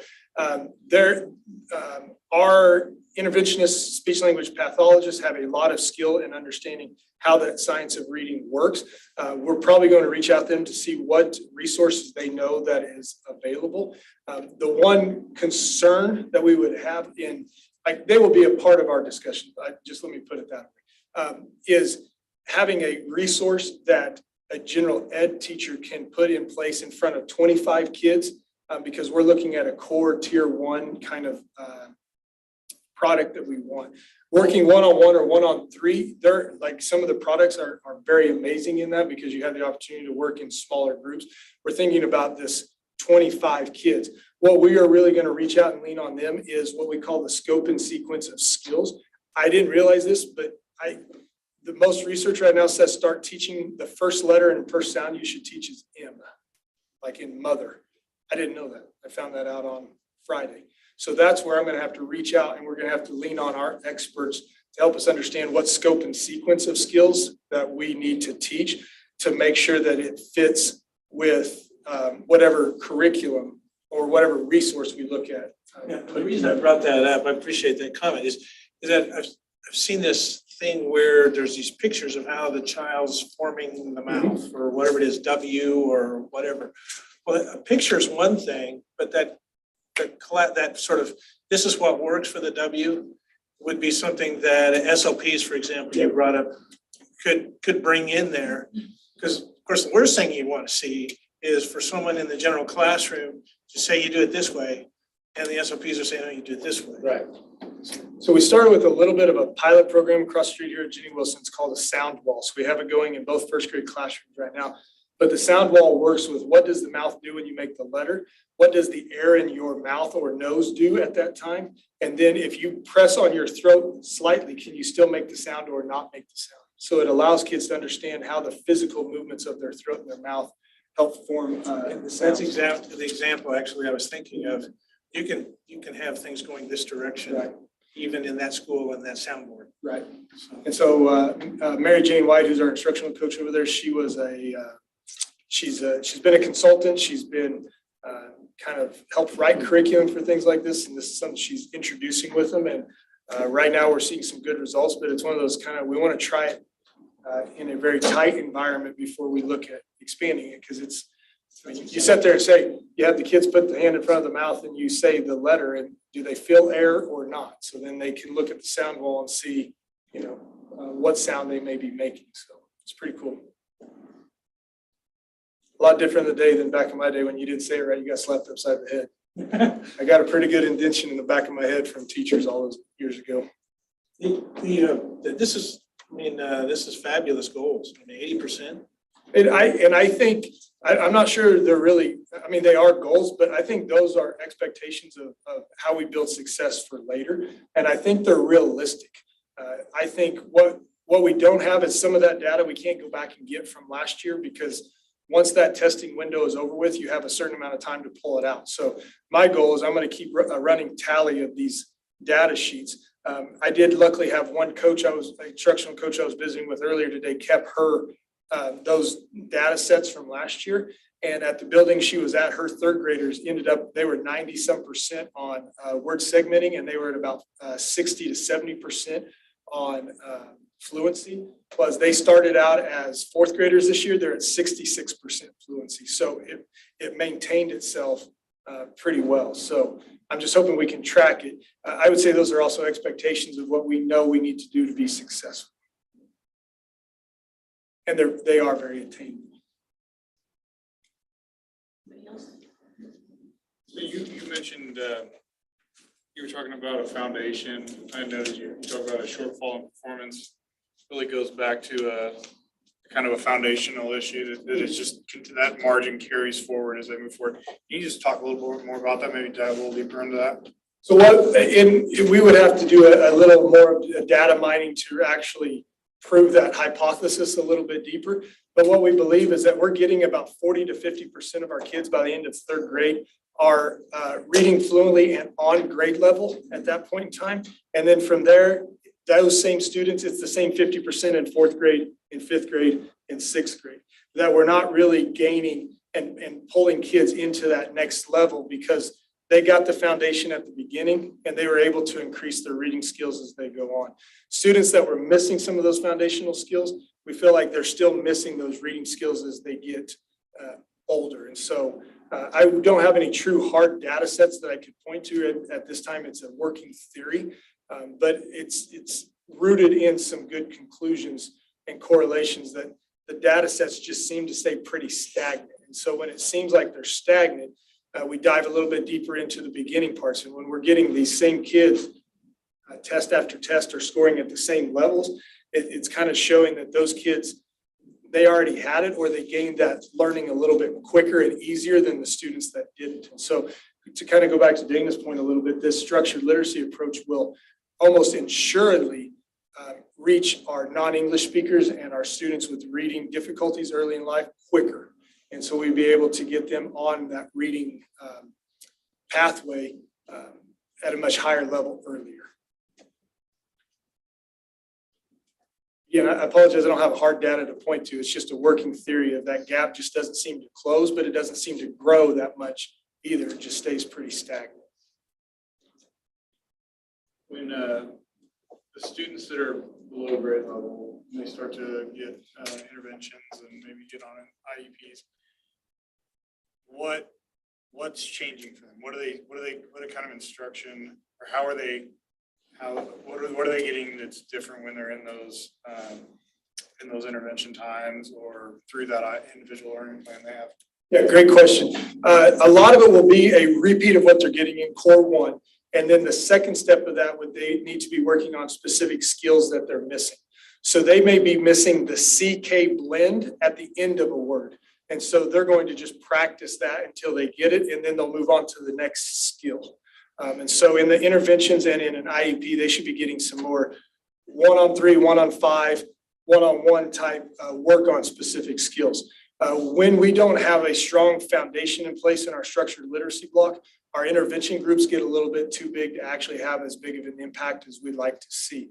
When we've got intervention groups that are 10, 15, and 20 strong in a grade level, then there's something missing from that, because intervention groups should be tracking 10 to 15 to 20% at max of a given class or given body of work. Hence why we want to be at 80%. We feel like if those data is at 80%, then our core instruction is working. Do you have any data, do you track students that are receiving interventions or have IEPs and track to see if they progress and no longer need those? IEPs, our office doesn't specifically. I don't know if Josh has any insight. Like, are you asking Andy if they're making progress towards their goals? Are we tracking that, or are we tracking when kids are placed on an IEP and when they're dismissed from an IEP?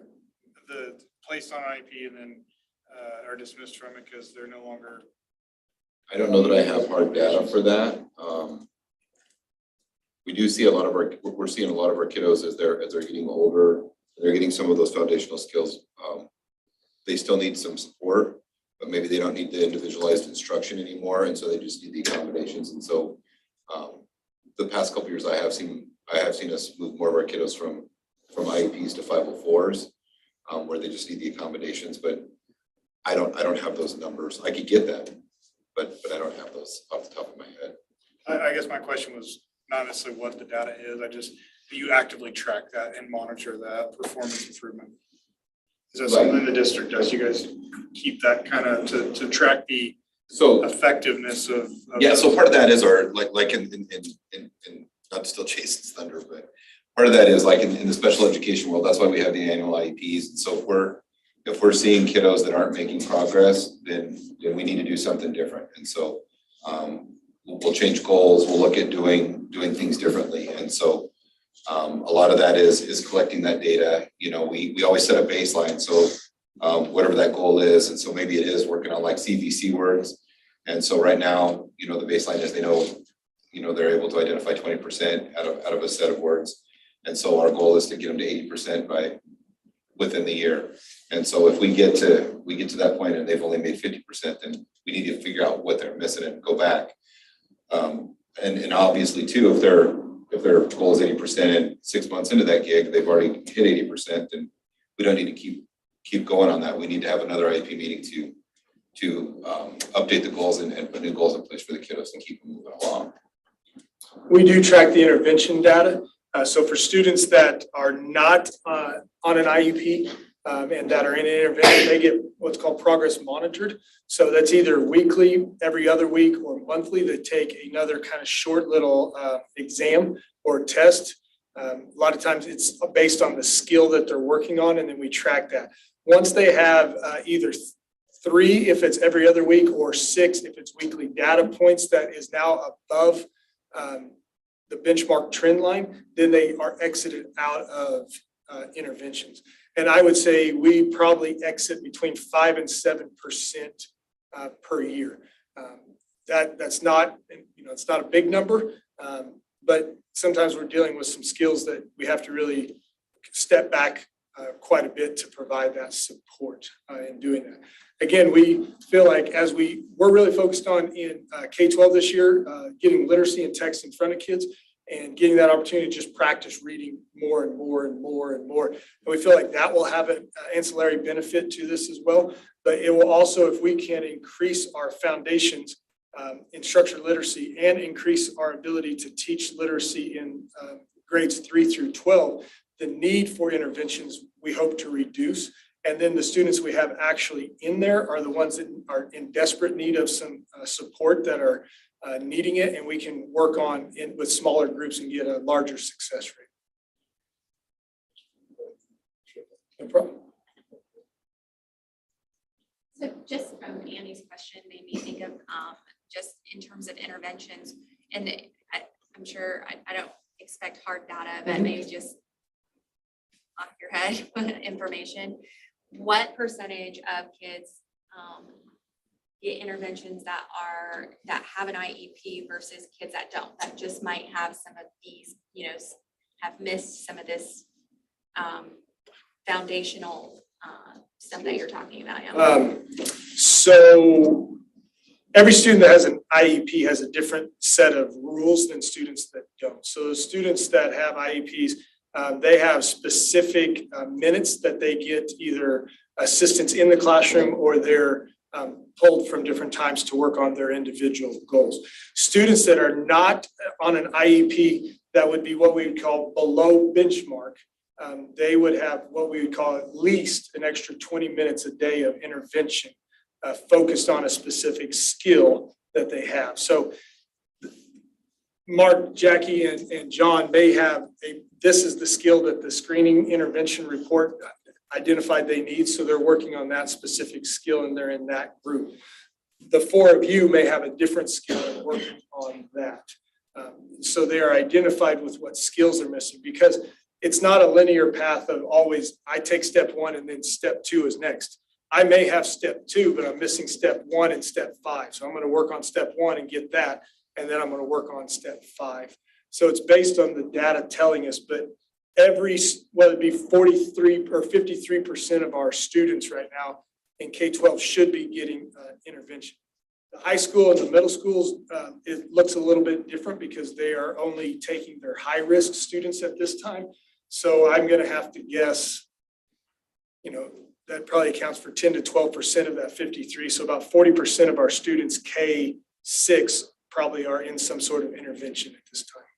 So what my question was, sorry, and it probably was sorry. not clear, that's great information too, thank you. But my question was more like, of all the kids that get interventions, what percent are kids that are actually on IEPs? Oh. And what percent are not, are other kids just not meeting benchmarks? Would you have a rough estimate of that? Or? Our kiddos that are on IEPs are right around 17% of our students are on IEPs. So, and that really depends on what their needs are, Dana. I mean, if we're talking about what Jason's doing, I don't know that I can dial it down to specifically kids that are getting targeted support for reading, because it can be, behavioral, it can be social emotional, it can be, we have a lot of kids that get just speech and language. They just have a minor speech impairment. And so they get, speech services a couple times a week. And so really that depends on what their needs are. But it's about 17% of our kiddos, they're on IEPs. You said 17? 17. Okay. Yeah. Thank you. Uh-huh.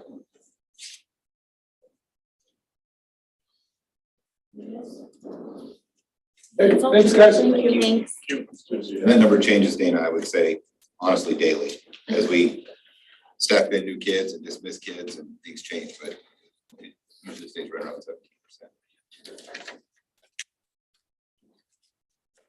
Okay.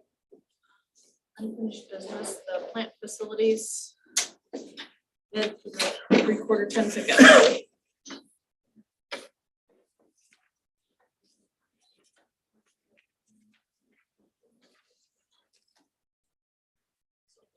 Well, I guess just to get something on the table, I guess I need a motion. Yep. Madam President, I move we reject the bid for Western Motor Company for 2 3/4 ton pickup trucks in the amount of $79,708. That was approved on the April 25th, 2022, on that date, due to a delay in processing the purchase as well as a limited inventory. These items are no longer available for purchase. Is there a second? I'll second. Okay, it's been moved in second. Any discussion? Or questions? So then this will go out for rebid, is that what happens next? My understanding. Exactly. So I'll take the original bid, send it back out for the new model for 2023 pickup trucks, and send it back out to the original for it. All in favor, please say aye. Aye. Opposed? Okay, motion passed. We will move on to new business, the revised board policy with Linda.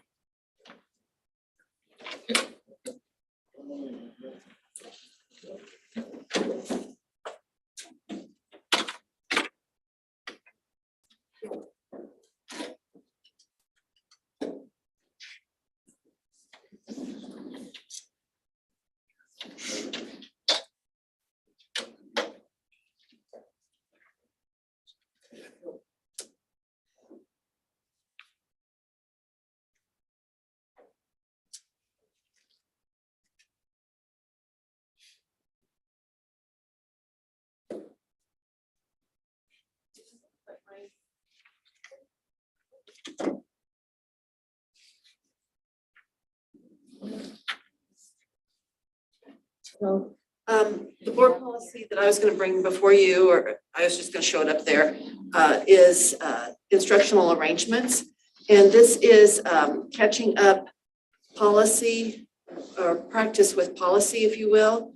So for some time now, we've had class size limits of 23. And as we started having more students come in late enrollment and trying to figure out where we're gonna put them, Joe and I thought, let's just pull our board policy and just make sure we're on target since we're all new at what we were doing there. And we found out that the board policy for instructional arrangement said our class size was 17.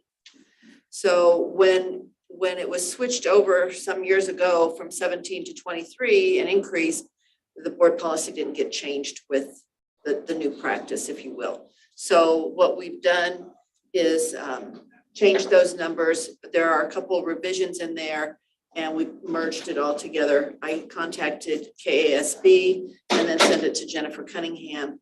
And we took out some redundancies and just said, students are going to be scheduled into the master schedule, if you will. There aren't going to be special exceptions to that, and then updated the numbers for our class size. So I think you should have it in your hand packet. So. Yes. Are these numbers pretty consistent with what other districts in the state use? That I don't know. I'll have to look that up, Dana.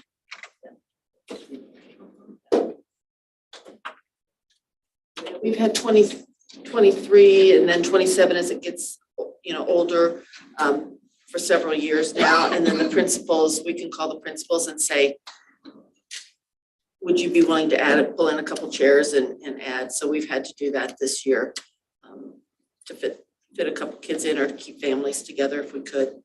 So. What is the, I don't know, I've not seen it, but paras to each of these classrooms? So the paras are determined by special ed needs for the most part, or ESL needs. So it isn't a set ratio to a para per class. So it's based on the need in the classroom. Except for pre-K. Right. Pre-K. Yeah, in the early childhood. Yeah. Pre-K has to, state mandate is 10-1 adults. Doesn't have to be paras, but 10 adults to every, 10 students to every one adult. And so we usually keep it 2 and 17 is usually where we cap that off at. Is there guidance anywhere that talks about optimal class size versus performance? There's a lot of studies out there and they all tend to vary. There used to be more specifically in the line for special education. And I think as districts had trouble hiring and different practices changed for filling those positions, the state and the federal government took a lot of those guidelines away. So for example, when I was sitting in Josh's seat, there was a set limit on how many kids you could have per teacher kind of thing. And those went away. John, to answer your question, so John Hattie, some of the data it just goes back to the master teacher, that if you have groups of 6 or groups of 4, that 24 is a good number. So because I can break them up in 4 groups of 6 or 6 groups of 4, and it really is related to the master teacher. And I mean, there's a lot of data out there about really, actually, John Hattie's the one that I referenced, but just the master teacher, what does your data look like if I have 28 students versus 17 students? And it really is the mastery of the teacher that determines the success of the students. Is that really true for all grades? Well, I'll say that, but and going back to the 5 components of literacy, I would say yes to your question.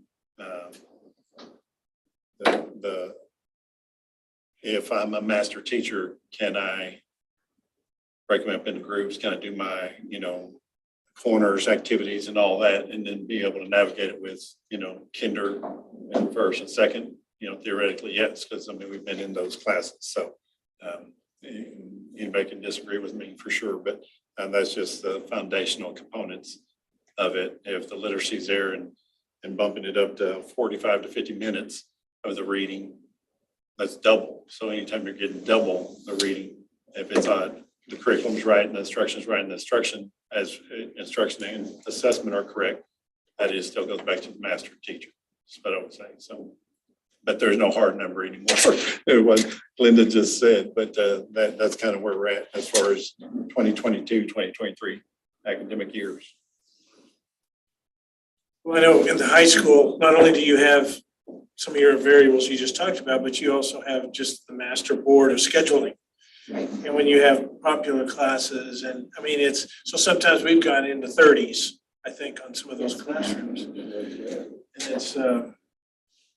it's tough because I think for several years anyway, early on in my school board career anyway, we were really looking at those class sizes as a factor for success in the classroom for all students. And now I wonder too, and I'll stop looking at my box, but I wonder where we're trying to, in least restrictive environment, trying to move kids into the classroom. There, I presume in some of those instances, you're going to have para assistants, but Absolutely, yeah, because they're gonna need support. yeah, Yeah, they're gonna get CWC support. So not necessarily para, it could be the classroom, or not the classroom teacher, special ed teacher as well. Yeah, some adult will be in there. Yeah, they may be doing a co-teaching model. it certainly changes the dynamics of the classroom. So, okay, thank you. Yeah. Co-teaching is really popular and it has shown to have great success when we can get 2 teachers in there, but sometimes that's a luxury. Let's go for luxury. I agree, the Cadillac is always the way to go, right? Does increasing the class size or anything, do we have a problem with forcing transfers to other schools or anything because of class size? Yes. Does this help prevent that or no? No, we had several, I don't know, Leanne, hundreds, 100 maybe transfer requests this year.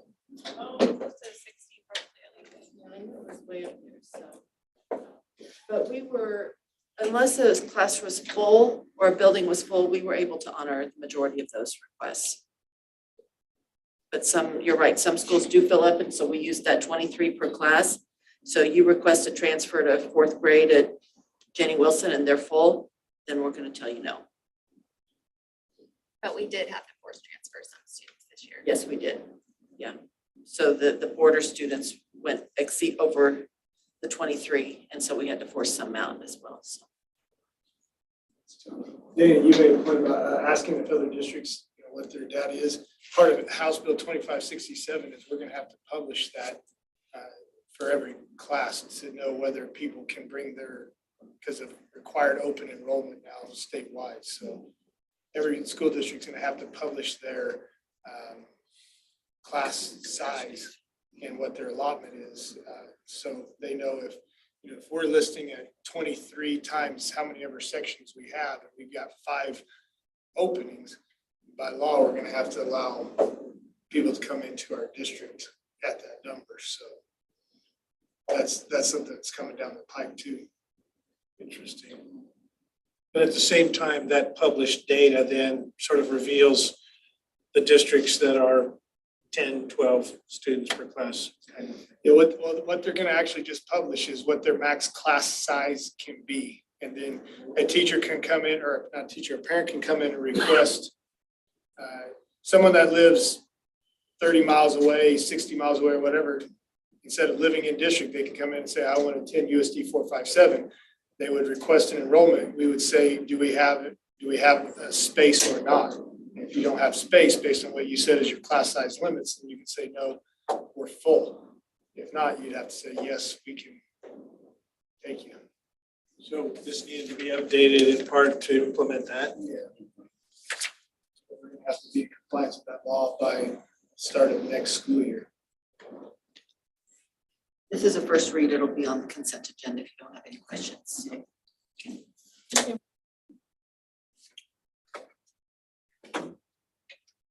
we'll move on to board open discussion.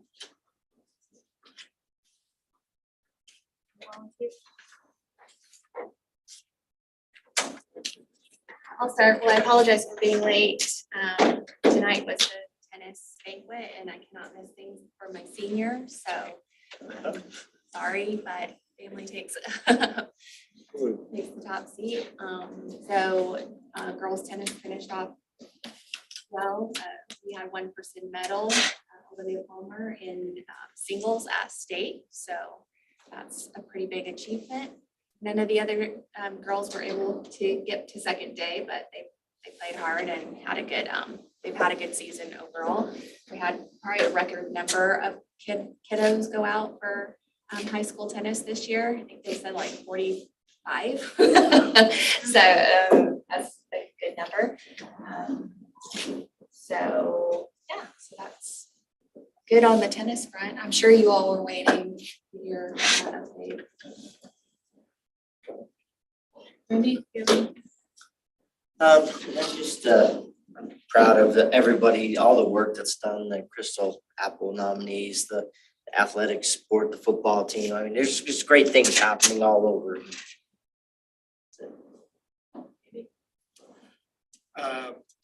Yeah, I just echo what Randy said. I think, I just want to congratulate our 5 Crystal Apple finalists. It's a huge honor, and it really speaks to their work and effort they put in every single day. So say congratulations to those folks. John? I'll piggyback off the Crystal Apple. If you haven't been to that, it's very awesome to go to. I would encourage everybody to. It's pretty fun to hear all the accomplishments. I will be out of town this year on that date, but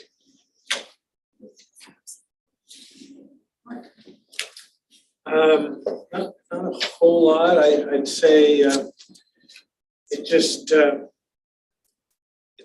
it's great to get great reports, strategies on how we're addressing not only the numbers, but in the classroom, the kids and the staff. We're like so many other districts, but we are us, and we've got great people and we've got big challenges, and I think we've got some great strategy to address them. And so that, I think, is really good. And it's going to help us, I think, talk about with on the site council meeting pretty soon here. And very soon we'll be working on the 5-year strategic goals, and that's going to help us as well. It's great coming into that process with not just hope, but excitement about our staff and the strategies that we've got. So I want to say that. Of course, getting the hatchet is a pretty cool deal. But the community, the way it's engaged in our school district, continues to be not only a source of pride, but a source of encouragement, I think, for us on the board and in the community. And so there's, we heard about a couple of strategies here from the high school discussion, post-secondary success, engaging the community and on-the-job training. And I know we've got one engineer from my workplace donating time to the robotics team at the high school. And those kind of things are just great and worthy of praise. There's a lot of unpaid support there. So there, all the way to the high school kids coming in and reading at some of the grade schools. That's pretty neat too. So I don't know, I jumped all over the place there, but there's a lot of reason for pride and success. So, a few comments. Dr. Dominguez?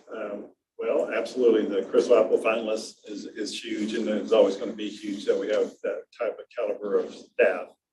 But also on the post-secondary readiness, we need to be enrolling, enlisting, or employee ready. So the 3 E's on that, and those individuals, as they both stress, working with the students, try to knock down some of the barriers, clear out some of the minutia that gets in their way of, once again, set your goals. What skills do you need and what supports do you need? So that's always helpful. Obviously on the CASA component, tennis playing at state, golf girls is playing today too, and they're doing well. And they're in Salina today and finish out tomorrow. So they're doing well. Clearly just moving forward, and it is a great deal of work and a great deal of inertia. The leadership team's moving us forward, and we start our 5-year strategic plan tomorrow evening, correct? I mean, just our meetings, not the actual plan itself, but the meetings on the plan. So everything's just moving forward. But Our next board meeting will take place on Monday, November 7th at 6 PM in the board meeting room. And we will move on to executive session. Madam President, I move to go into executive session for 45 minutes. The first one is to-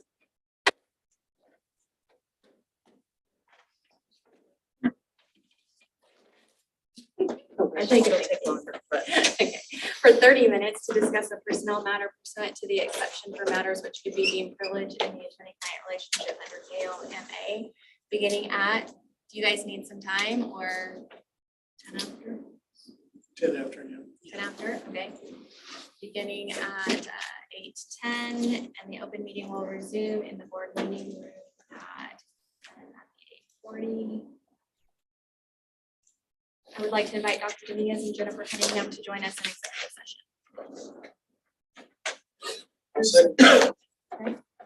second, any discussion? All in favor, please say aye. Aye. Opposed?